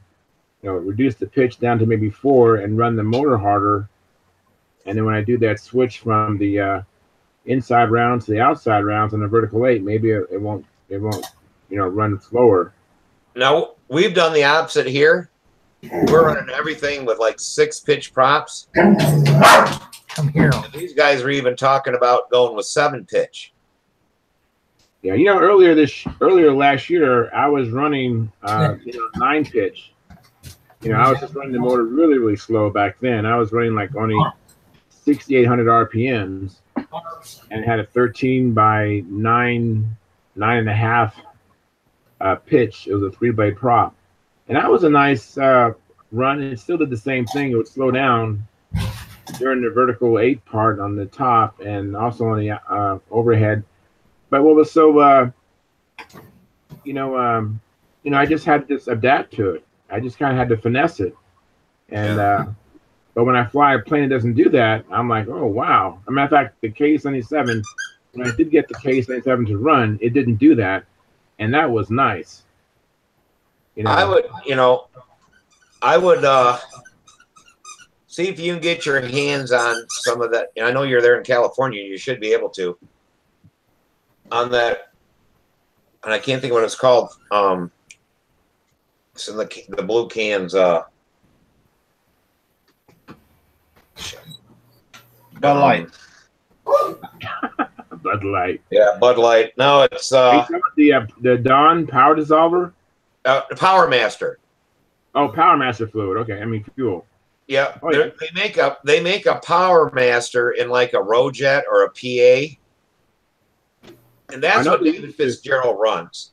I seen him pull that out of their can. And Breck did a thing on there about even with this new stuff that was purple or whatever. Now they changed the color because it's stained white. But that's the new heli oil from Klotz. They call it something light. And I think they just run 18% in there, and I don't know if they're running any caster, maybe just a little bit. But Brett Buck was saying how much better it makes the engines run. And it takes like 4 or 5 tankfuls, and it'll come back in. And he said he did tests where he put the old fuel back in, takes about 4 or 5, and it goes back to running, like they do. And they run pipes. So that helps out a lot on motor problems. Yeah. They're sucking that fuel through there and shit no matter what. And I think it's just amplified on muffler motors. You got to be, a lot carefuler on that kind of stuff. But I would try flying what they fly in theirs on that in that Stalker. But that'll run cool power or something like that. Try it and see what it does. Yeah, I will. I will try that. I'm gonna try the small Venturi and try all the suggestions I have received on the Stunthangar, because it would be nice if I can get that Stalker to do it. But I'm also, my mind is I'm so frustrated with all these problems, and I'm really thinking about really flying less. I even told some of my colleagues I fly with, I'm not going to fly this often. I can't fly anymore on these days, just so I can devote time to building and to build this. I'm going to build a Pathfinder, but a built-up ship, a built-up fuselage. I got plans from John Miller, and I'm going to build that. You like big planes, don't you? I do, but this is going to be not the LE, but it's going to be the regular size Pathfinder. Oh, okay. And I'm going to put an LA-46 in there, which when my Nobler, when the Stooge crashed it, that motor was running so sweet. I'm going to put that same motor in this Pathfinder and get appearance points, good running engine, and then hopefully I'll be able to go out there and dominate, at the state championship. So that's what my plan is. Yeah. Dominate how I did last weekend, man. Did you dominate? Did you dominate? I dominated. Oh, that's the way to do it, man. I dominated. That's the way to do it. Just spank that ass. Yeah. Yep. I was the only one. I don't think we've spoken to Eddie, have we? How you doing tonight, bud? Hey, Eddie. I'm just sitting here listening. Yeah. I don't think I've ever seen you before. I kind of come and go. You were on one of your out phases when Eddie joined us, but he's a regular now. All right. Hey, well, congrats, Jamie. That's awesome, man. Hey, talking about building up those with, I'm typically a profile guy, and I'm going to start building some full body or built up bodies. What's y'all's opinion on the composite engine mounts, or would you go strictly hardwood? Hardwood's all I ever use with metal aluminum pads on them. Okay. Like I said, I've never done it before, and I bought the aluminum offset shims from Tom Morris, and that saves you from having to put a nylon wedge and a aluminum pad. One piece does both jobs. You can get 1, 2, or 3 degrees. I'd never use a 3, but 1 or 2 degrees offset. And, you know, full body though is harder because you can't offset your wooden rails. Yeah, well, he was talking about building profiles, so I threw that in. Didn't you say you were going to go to a full fuse? Yeah, I've got plans for to build up that, and also I have a couple that I got a super chipmunk from Mike Lund that I got to finish up. Okay. Oh, I missed that part. Yeah, but still, I'd use metal pads against the engine beams. Yeah. You just gotta kind of stick with the hardwood rails. I think so. They say there's less vibration that way. You know, Don't know. I got this a Score, and a buddy of mine's got a stalker in that, and that's got a nylon motor mount in it. That engine runs so good it just purrs through the whole pattern and everything. So I'm not 100% sure. You know, if how do you fasten those on with bolts or screws? Yeah, with bolts. The nut and washer. Blind nuts in the firewall. Okay, is how that comes. You know, so but that's the only control line that I've ever seen flown with the nylon mount on it. I'm not sure how like Russians and stuff do theirs, because they take full fuse and mount the engines sideways. I don't know if they got wooden mounts that go in there different, or how they put them in. Yeah, I've always been using a rope. About that same thing. The only time I've ever used a composite mount was after I broke the nose off of my Oriental. The beams were broken, so I just cut them flush and put another 1/8 of an inch of plywood on the firewall with blind nuts, and then one of those I think it's a Dave Brown motor mount, like a RC motor mount, firewall mount. And ever since then, that engine ran away until I had Bob Zambelli grind on the head, and then that fixed that. Yeah, they say you can get a little more vibration in them. I'm not, With the composites though, do you have to buy them to match the engine, or do you shave them down to? You buy them to match. You can buy them to match the engine. Is usually the easiest way. Now, if you got Great Plains, they slide in and out. One size, you get 25 to 40, and that one it slides in and out. You get it matched, and when you screw it to the firewall, it keeps it from moving. Oh, okay. Yeah, I don't know. I just didn't feel like screwing it in there, and next thing I know, my engine goes flying off the plane. Yeah, that's no definitely fun. Reinforce that firewall. Yeah, I think I'm just going to stick with the hardwood struts though, or motor mounts. I think that's the most dependable way to do it. Yeah. Just stick with the plans. Yeah, just don't build the front end real solid or anything. Then you can be in the same club as me and Charles trying to get engine runs. Yeah. Yes. All my stuff is, I guess, considered vintage, because I'm still running Redhead McCoys and I think my newest one is I've got an LA 46 on my Tudor too. Everything else is early 80s and before. Yeah. That's a nice combo for that 2-2. I did the same thing. That's My a great 2-2. flying airplane. Yeah, That's what I won first place with last year. I borrowed Tudor. Now mine had a Thunder Tiger 39 converted helicopter engine on it, but ball bearing engine. But a LA 46 ought to be fine for that plane.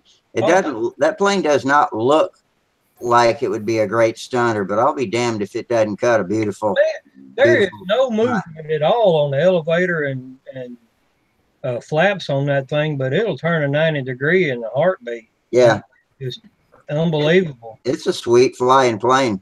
Yeah. My brother just picked one up from that when that lady sold for her brother when he died.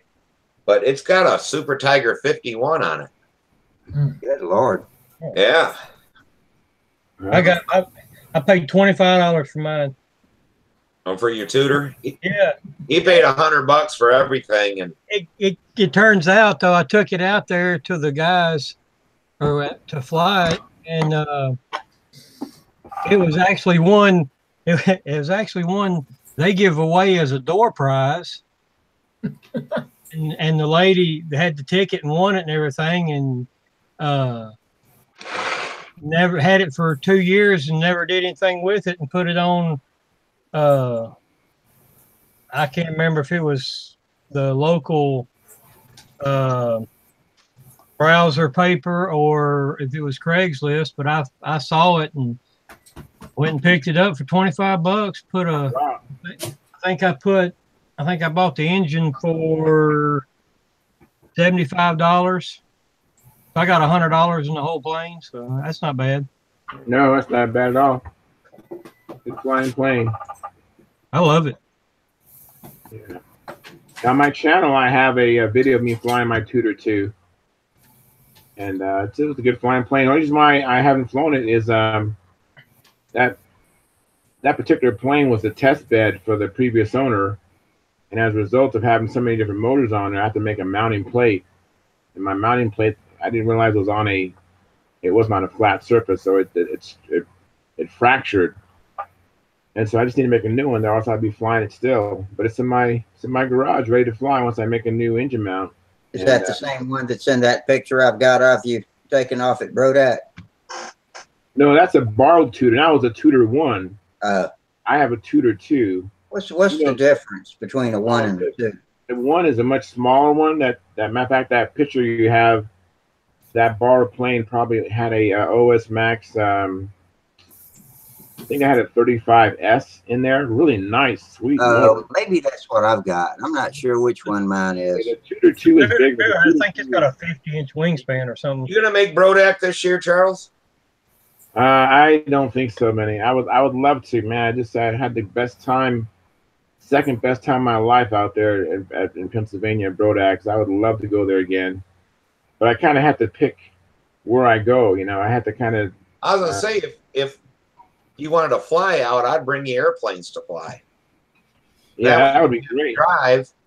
It's probably cheaper to fly now than it is to drive. Yeah. Oh, yeah. I flew out there 2 years ago. I flew, and the reason why I was able to fly is that my roommate, he drove out there from California, and at the last minute I couldn't get a plane there. I didn't want to inconvenience somebody having to go pick it up at Pittsburgh, because I was going to try to ship it through Greyhound, but Greyhound's hub is at Pittsburgh, and I didn't want to have to inconvenience someone to go pick it up. So I didn't have a plane with me. And then my roommate goes, well, you can fly my Tudor. Maybe you can fly it in Nostalgia and fly it in Profile and fly it in, I think I flew it in 3 events. And then in one event I took second. And I think it was pretty exciting, because I had never flown the plane. Here I'm in an official event, official flight, first flight. Had no idea what was going to happen after the person released the plane. Well, if you want to come to Brodak, well, I'll bring you some slow combats and everything else. You can fly all kinds of stuff. Yeah, no, I would love it, Steve. Thank you very much, man. I really appreciate that. I would really want to go. I want to go to the state championship in California, and then maybe next year I'd like to get to the Nats. Like I said, I got to just kind of. Yeah, I know you only got so much time and so much money, and Yeah, and I hope to make it to the Nats one day. I'd like to do that. Just if you're gonna be in a hobby and if you're really passionate, why not go to the Nats at least? yeah. At least compete. You know, hopefully by then I'll definitely for sure have a plane. To maximize my opportunity to win. Yeah. And winning is only first place. It's the only thing for me. Well, the other thing is too is like if you're gonna fly out or whatever beforehand, you can always ship it to my house and I'll bring it down to the Nats for you. It's only 4.5 hours for me to get there. If you need anything. That's a great idea. That's a great idea. I appreciate that too. I do. I appreciate that offer. Yeah, I hope to get there. We'll see. I mean, I never say no. I would definitely like to go to all those events. Yeah, you should have came there, like last year or whatever. Hell, you could when I had my trailer, you could have stayed with me and everything, and wow. Dick stayed. Save some money. Different people stay there all the time, It's like, hey, come in and ask and fly. It's cheap, won't cost you nothing to sleep or anything. You just gotta buy it. That is here and there or whatever. That is awesome. I know I heard of some stunt pilots over the years, staying at contests in their cars or sleep on the ground and doing anything to get there, Sometimes... I'm too fat to sleep on the ground. Okay. I gotta have all kind of things to get to contests, Yeah. Like me, I fell down the other day and rocked myself to sleep trying to get up.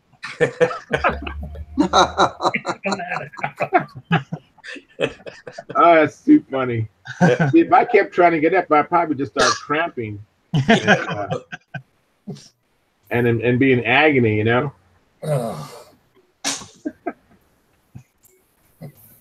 Yep. Yeah, I went down hard last winter. I had my tool bag and I was on this roof and it's these white PVC roofs and they're really slippery and they put walkways on them. Okay. Well, I turned a corner and I stepped off of the walkway. Uh-oh. Because there was like, I don't know, 6 inches of slush and water and stuff like that on it and you couldn't see the walkway. And I stepped off of it and I did a turn while my tool bag weighs 50-some pounds. Wow. Oh, wow. It looked like I was doing that Olympic hammer event. So they spin that son of a bitch around. Yeah. And I did about 3 spins. My feet came up and, I hit hard. I'm there going, Thought I broke my ribs because my elbow hit underneath my man. That is painful, breaking ribs. And I couldn't breathe and I'm old and fat and couldn't hardly get these young guys like, you okay? You okay? I'm like, yeah, just give me a minute. I'll be fine. Then they started laughing. They said, that was the funniest thing. And that one guy's trying not, I said, it's okay to laugh. And he was just, and he's like, he goes, you look like one of them Olympic guys spinning that hammer. Right. Wow. Oh, man. Hammer throw. I'm glad you recovered from that, man. Okay, hey, I apologize for this, but when we were talking about the tutors, I went off on a mental tangent and had to find a picture of mine so I could ask you, is mine a 1 or a 2? So I'm putting the picture up now. Okay. Can you tell what that is? That looks like a 1, doesn't it? Looks like a 1. That's a 1. Yeah. So a 2 is larger than that. 2 is larger, yeah. Okay. Yeah, 2 is like I think someone said 50-inch wingspan. It's a pretty big plane. Yeah. That's a small plane that the guy on my left is holding, that primary force. Yeah, primary force is a small plane, yeah. And so that looks smaller than that. Yeah. Okay. It's probably about the same size as the guy on your right. Holy shit, okay.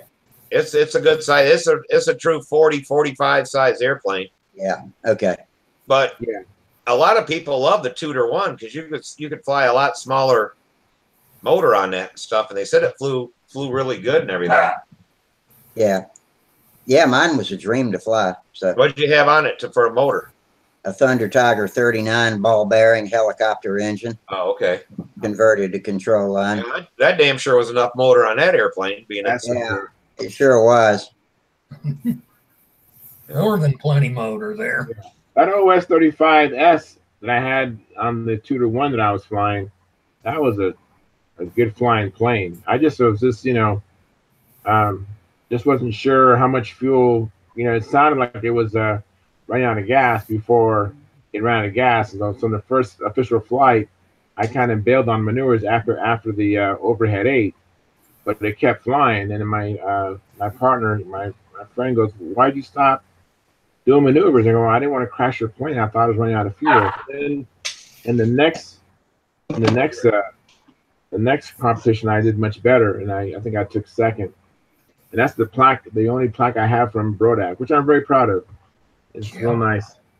Blame you there. Yeah. I just measured the wingspan on my Tudor too. It's 55 inches. Yeah, it is a big plane. That's a big Yeah, airplane. 55. I doubt if mine was but maybe a 46, 48, something like that. Yeah, that sounds about right. Yeah. So as far as comparing those two, Rusty, they're so far apart when I flew them. Of course, the Tudor one, I had to finesse it. At that time, I was flying my Nobler, which is embarrassing to say, it was 51 ounces. So, and this Tudor one was about 32 ounces. So it was really difficult for me to finesse it and take it easy, because I could pull that 2-to-1 out of the sky. Because all my planes are big, heavy planes. We got a message on the tube. Kevin Muckleroy just wished us all a good Monday. All right. Then he came back. He said, "Oops, Friday, that is." All right, Kevin. Kevin's a good you're guy. I fly with Kevin sometimes too. He's a really good guy. You're amongst like minds tonight, Kevin. Good evening. Good Friday. Happy Friday, that is. Now, what's wrong with you? Yeah, look at here.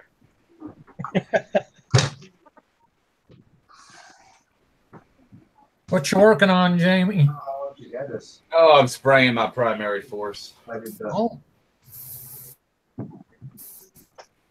They're not a bad looking airplane.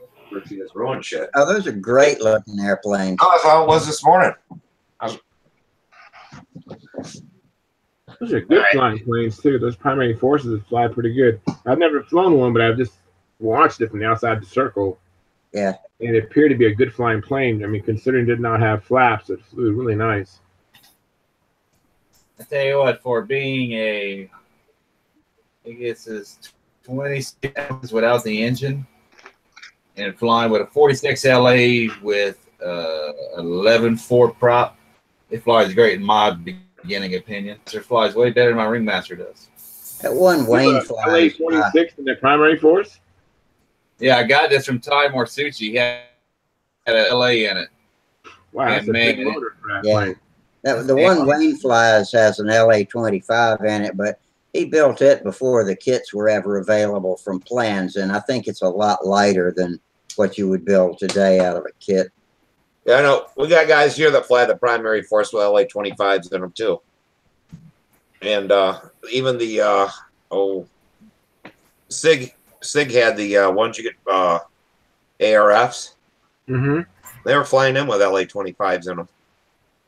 But I've heard guys flying them with LA-46s in them too. I don't see how that can be with the balance, but and it flies, and that's the crazy thing is that as light as it is, it's not like that motor's real heavy, but it flies inverted. It actually stays. It don't veer up. It don't veer down. It ain't too sensitive. I mean, I feel like an expert when I go inverted with it, and I only flown it once. Wow. Yeah. That's what a good plane to make you feel that way, Well, that's like the guy who won beginner last year and stuff. Dick, gave him a non-flapped airplane. Dick went out, with intermediate with a non-flapped airplane. And he's like, there's a learning curve to get used to a flapped airplane. and getting them back coming out of the turns and your squares and all that kind of stuff. I think a lot of times non-flapped airplanes are a little easier to control. I don't know. I'm all over the place with my shoestring. Me too. I think it's just because it's twitchy. Yeah, it is. Of course, it's a racing plane, not a. Yeah, short coupled and stuff. It ain't made to. You can stunt. It says what speed and stunt or something on there, or racing and stunt. It's called a shoestring stunter. The Carl Goldberg one was. Oh, mine. I fly loops the size of beach balls with mine. It's just too tight, too quick. I've got the old oh crap, what's the name of those? The handles with the metal wire goes through it. Easy Just. Yeah. But I've got two different sizes. I got the 4-inch and the 3-inch. Right. When I fly with the 4-inch handle on it, I'm all over the place. But if I drop down to that little 3-inch, that's better. Yeah. Yeah, I can come out of my maneuvers a lot smoother. That way, I'm not as jumpy. Right. So I give too much control. There's too much movement with the. Yeah, mine's almost like flying a half-A plane. Oh yeah. I'm that's what I didn't know any better back in 2013 when I flew beginner, and that's what I learned the beginner pattern on, and I had the hardest time. Wayne was always telling me bigger loops, Rusty, bigger loops, and I was just meow. Yeah, I was saying it'll damn deal do a 10-foot loop. Yeah. I've got a Flight Streak Junior. Oh. And I took the landing gear off of it and put a skid plate on it. Took the 19 off of it and put a 25 on it, and extended the elevator on it by double. And that thing will run like a scalded dog. And it would do, I don't know, probably 75 miles an hour. That thing would haul ass. And it would do a loop inside my house, just seemed like, it's almost combat type flying. And I was gonna snap into a wing over, and my upline broke. Oh man! And I drove it in the ground from about 6 feet off the ground. Oh man! And I've got it.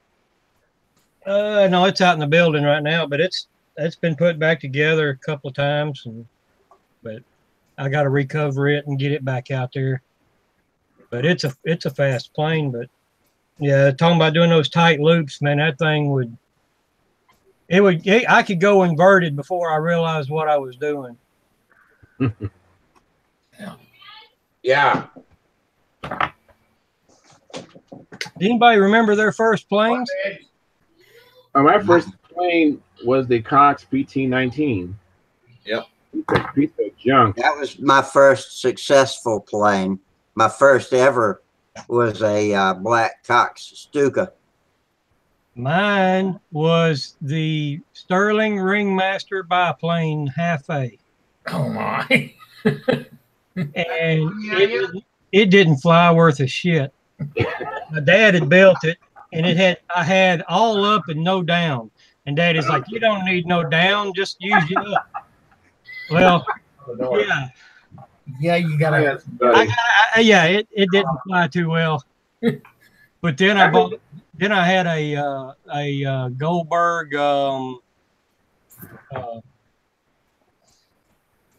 Swordsman, and I busted that thing up so much the glue wouldn't even hold it together because it was fuel soaked, and I had to put braces on the side. I had to put splints on the side of it to keep it together. But I'd go out in the field beside the house with a sheet of paneling. Where is the other one?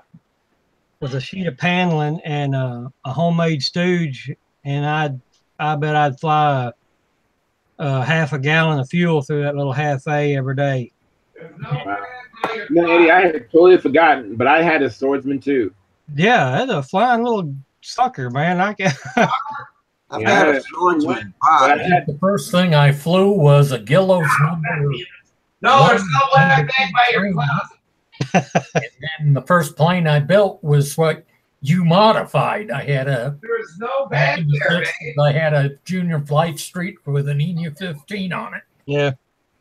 Oh, the purple one? All right. Yeah, there's a black and I look girl. What can you do? There's purple on it. Well, I like purple. Yeah. yes. I also had a Carl Goldberg little wizard, and I had a jumping bean. Yeah, my brother had a wizard. I had the shoestring. My first I mean successful and most successful flat wing balsa plane was a Stuntman 23. And I'd have to say the Little Devil too until I learned to fly loops, and then the Stuntman 23 took over, and that was a good one. And let's see. Oh, here's Wayne's primary force. That's pretty cool plane. Yeah. Yeah. Yeah, that's what LA 25 on it. Let's see what else I got here. This is, oh, has anybody ever flown a, where'd it go? Ooh, what's that little diesel? Oh, that's a Valentine Oh, sitting on the V key. That's a little engine, boy. I've got a little 020. The I'm piston guessing that's the size of a pencil eraser. Valentine makes little tiny stuff. All right. Get out of the way. Let's see. I acquired a new engine yesterday What'd you acquire? in the mail. But Hello. I don't know how it runs in a baby. You're breaking up, Jamie. No. Starting to sound like R2D2.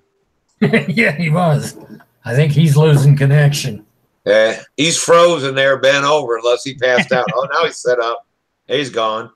Yep. Does anybody know what this is? Oh, A cool looking airplane. huh.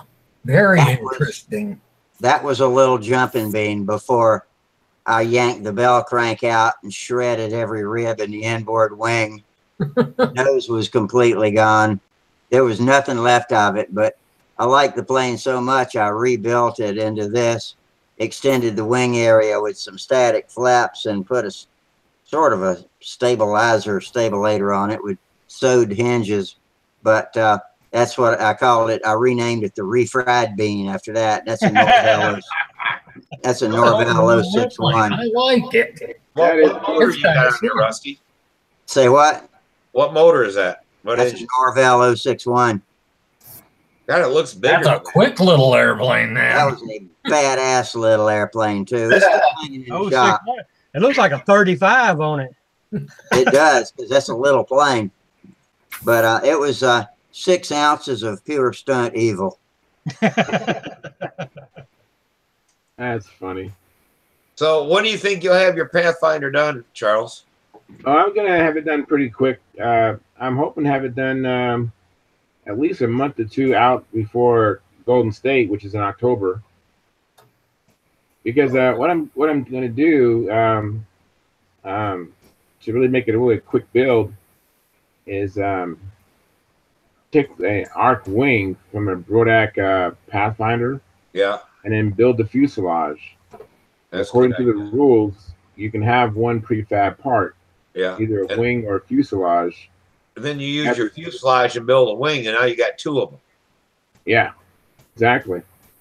So that's what I'm gonna do to make it a quick build. Is just build them. I'm actually starting right now, building on the crutch, and so hopefully I get that done in short order. I'm gonna do a paint finish. Just something. Well, I'll tell you what. If you have problems with this, with that LA 46 on that, then you need to go to electric. Yeah, I don't think I'm gonna have any problem because my LA 46s I've had no problems, and the last one I had on the Nova was so sweet. I mean, and I reluctantly took out the Super Tiger 46, and I went to the LA 46, and the LA 46, you know, ran circles around that Super Tiger 46. I had to lengthen the lines. I even had to put a head shim in it to calm it down and put a bigger prop, and it just flew so much better. I had more power and everything. And so yeah, I'm thinking that if I put that LA 46 in there, it's going to be a game changer. Plus with the appearance points. That's why, yeah, I know you can win without appearance points in advance. It's possible, but I think you need to be coached, and I don't have any coaching. And I've been able to outfly just about everybody, but their appearance points I haven't been able to overcome, so I lose these contests, And so if I Have your build my wife own coach you, because she's probably pretty good by now telling you what to do. Say it again? I said, have your wife coach you, because she's probably pretty good at telling you what to do by now. If I was to teach her the rule book, she would point out every little. Yeah, she would be a great coach. But, she's so busy right now homeschooling our kids, and she's disabled, and I take care of her. So I'm just kidding. I wish she was healthy because she would be a killer coach. She really would, because she's a really detailed person, and she'd be on me all the time. So with my situation, I think if I present a BOM model and a good engine run, I really think it's going to be a game changer. Yeah, because you're not gonna. You need this on that plane. You're not ever gonna win or place very high without the appearance points, because all these things are within 5 or 6 points, maybe 10 points. Well, hell, when you give up 15 points, it's all over. It's a lot. I mean, there's 15 maneuvers. 15 maneuvers, so you really can just make up for the appearance points. But I think you have to be coached to. And I do have some low-hanging fruit hanging on my patterns. I mean, I've had. I know my outside rounds are like egg-shaped. Kinda. And there's some other areas I can probably find some more points, to like I said, if I was coached, I think I could make up for those appearance points. But right now, my situation, if I just build a plane, then that'll just take away that advantage other pilots have had on me. Yeah, the one thing that some of the things you can do by yourself is that with the AMA pattern, it's going to be different now with the FAI one Samantha's got to apply, but with the AMA, to get as many points out of the simple stuff, like takeoff, get 39, 38, 39 every time. Right. You're right. Level flight, wing over. You're absolutely right. Stuff like that.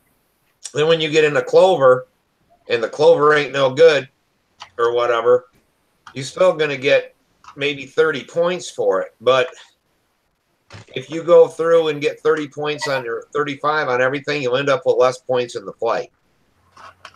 But you got to really nail the ones you can do and not worry so much about the ones you can't. That's a very good point, Steve. You're absolutely right. And we really seen that, because these things are usually won or lost by just a couple points, and we've seen that with Samantha, she get a 39 on landing. Other guy's getting 30. There's 9 points right there. Wow. Yeah. But she really works on when the wheels come down not to bounce that airplane. And I mean, she can really slide one in there and just, we were at the Nats that one time she was flying against David Fitzgerald and Brett Buck, It's like their first flights, neither of them had a bounce. And then David bounced his once, and he's like, uh-oh. Well, see, she bounces hers. She ended up bouncing hers one time, too. But, I mean, that's where the same thing with the takeoff. That thing comes up, one lap, be up to 5 feet. In Right. That's easy stuff you can do by yourself, and really, because this worth just as much as a square 8. It's worth just as much as an hourglass. Everybody's like, oh, I got to work on my hourglass. You know, hey, man, you got to work on takeoff and landings until you get them up close to 40 points. Then you start working on the harder stuff. Then you start working on the hourglass, stuff like that. That's a very good point, Steve. You're absolutely right. Because I remember Keith Trussell talking about the same thing, you know, because those, you know, takeoff and level flight and then inverted flight and landings, those should be knocking out the park. And those are, you could get 39 points, 40 points for those. And that's 120 points right there. Yeah. You know, that's 120 points, Rusty, toward your 500 point score. Exactly.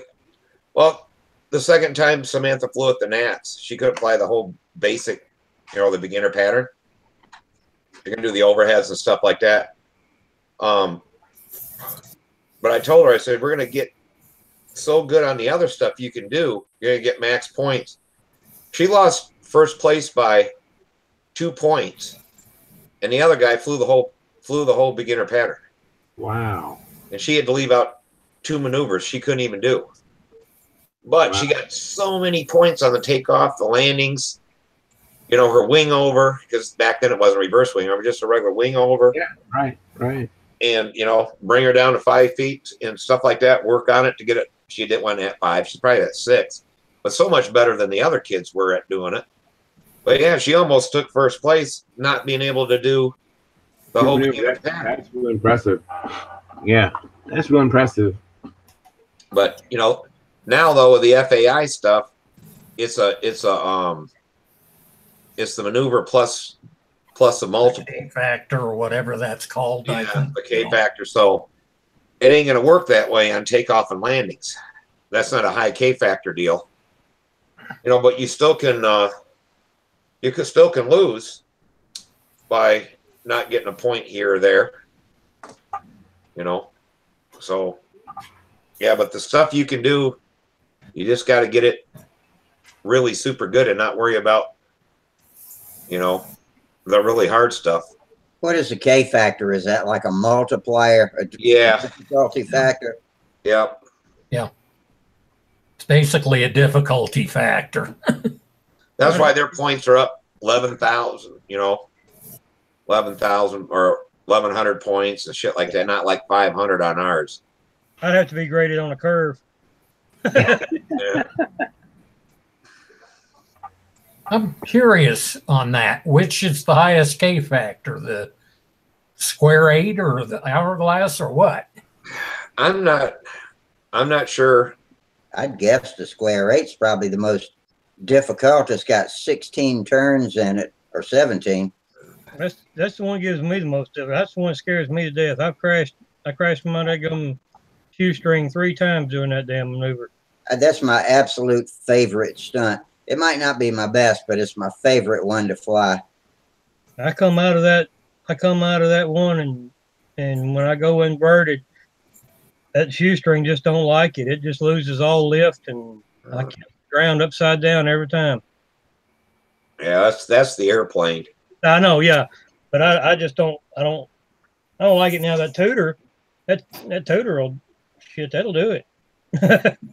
Just got to have confidence in your plane to know that it's coming out and don't back up. Because once you start second guessing yourself, that's when you kiss the ground with it. Yeah. Do you fly by yourself, Eddie? No, not anymore. I mean, I used to when I was younger, but no, I usually fly out there with Mike Lonke and them. Oh, all right. Yeah, have a if you can get an expert pilot or so fly your plane just to make sure that it's flying all right, you know, because you know, when you're beginning to fly, that what's so unfair is that, you know, you don't know that your plane has a problem, and you are, you know, white knuckling a maneuver, and you're thinking it's you, or you're thinking you don't have enough nads or something, and it really is because the plane is just so, you can fill in the blank, you know, it has a problem, you know, and so if an expert flies it, they'll be able to fix it for you. And then when you fly it, it'd be you want the white knuckle. So you might white knuckle it the first time you do the maneuver, but each time you're relaxed because the plane flies right. That shoestring, I mean, it flies good. It just that one maneuver. So I can do it with other planes. It's just that one plane. So I know it don't like it. So I just don't try it anymore with it. I don't fly competition. I just get out there and scrape them along the ground and fix them up and go back out the next weekend if I can. That was like Samantha one beginner there at Brodak with that airplane, and we got her this Oriental after that.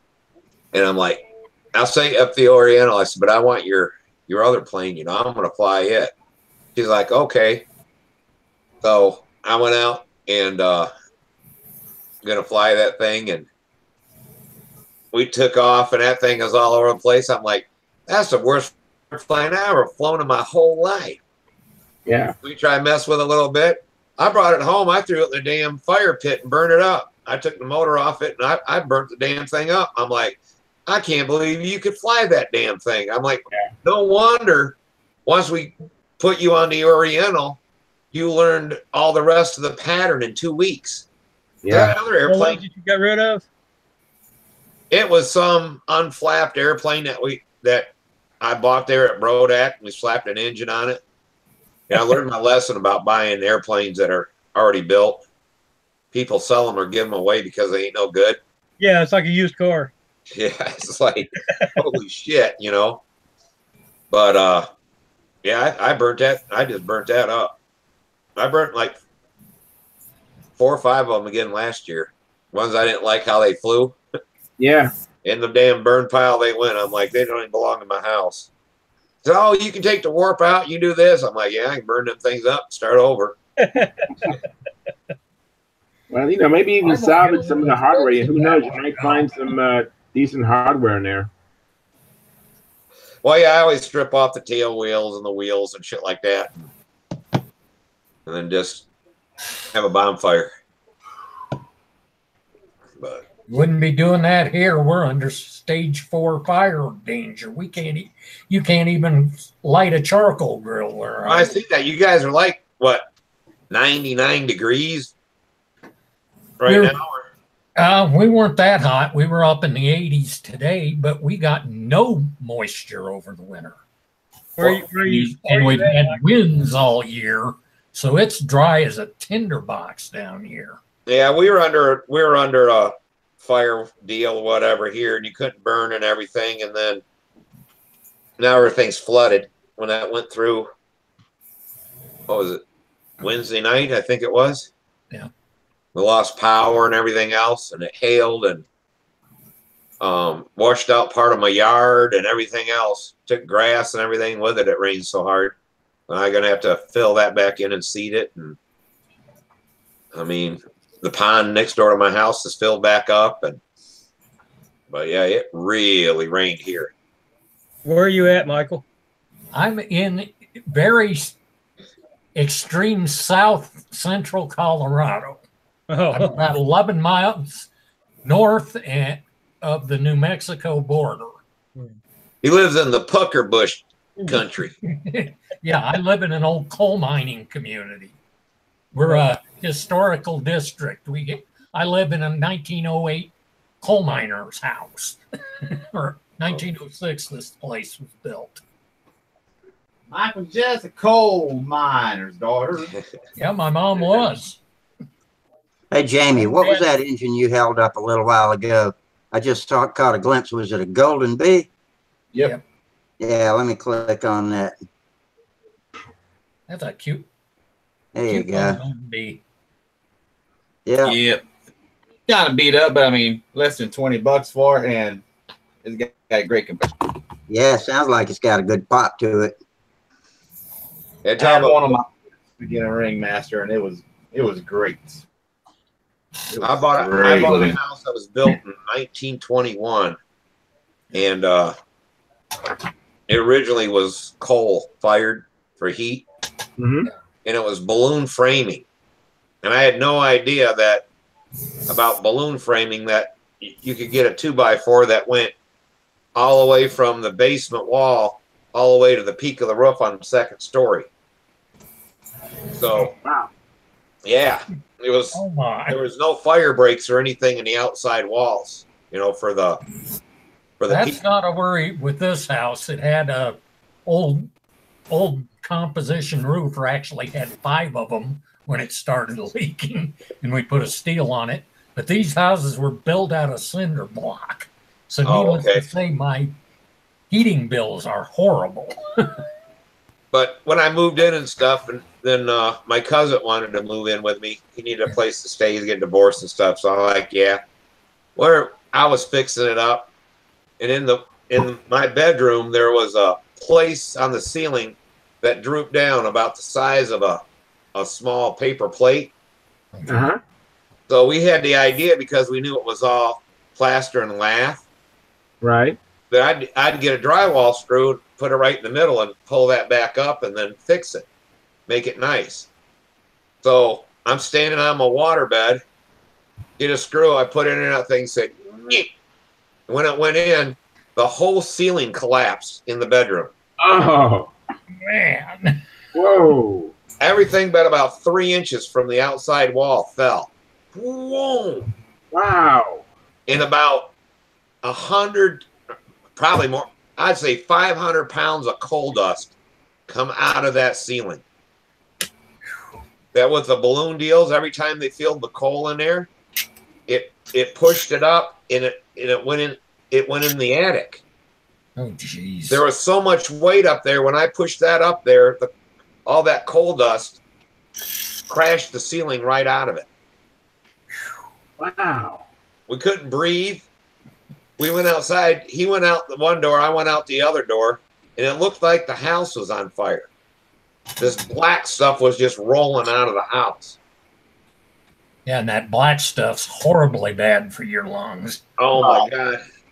We ended up, we took a broom and got up in the attic and swept trash cans full of coal dust out of the ceiling of that house. Wow.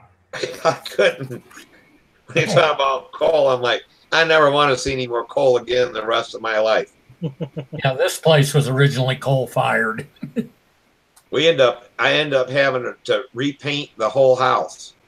Washed all the walls, all that kind of stuff. Had to put kills on everything and then repaint it. It was horrible. I mean, nothing. The carpet had to come out. You just couldn't get the coal dust out of the house. It was that bad. When I replaced the cabinets in it was behind cabinets and stuff. Yeah, it was. Wow. But yeah, I don't know how many hundreds and hundreds, maybe thousands of pounds of coal dust up there in that damn attic. Wow, that's amazing. Yeah, but I guess they burnt coal for 30 some years or whatever. Yeah. And where they built the coal bin, if they'd have built it in the part where the house had the short studs, it'd have been okay. But they built it on the side of the house, right about where the peak would be overhead. So every time they filled that coal bin, it vented up and top and dumped that stuff in the attic. Jeez. And I never thought about looking in the attic. You know, the little scuttle hole or whatever to get up in there through a closet. I knew it was there, but I never even thought about looking up in there. But yeah. Wow, that's amazing. Yeah, it was something. Wow. Yeah, I never heard of balloons. That whole ceiling came down. I don't even want to guess what that weighed. Dead blame lath and plaster is heavy. Oh yeah, that was heavy too. So did the water bed survive? Yeah, it actually did. Luckily, Amazing. I had it made, which, you know, didn't happen very often. But I must have been doing laundry or something that day and made my bed. So the blankets protected the water bed from getting any holes poked in it. Just a minute. But otherwise, it'd have probably poked a hole in the water bed. And you'd had even worse mess. Oh my God, yeah. I was on the second floor. You'd have had a slurry that you couldn't have got up.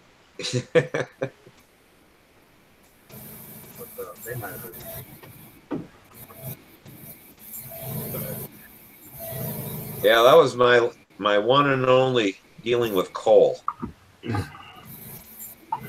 Yeah, they mined coal here originally, and then they made coke for steel here for a lot of years, from 1906, 1907 to 1947.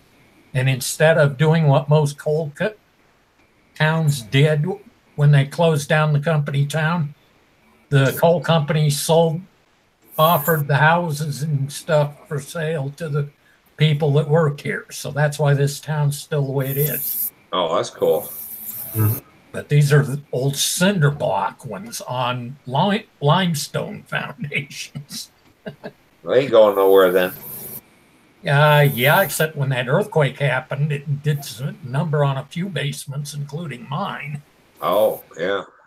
Oh, you got the earthquakes there from all the fracking in Oklahoma? They were doing they did a lot of fracking here. I don't believe it's that. I truly don't.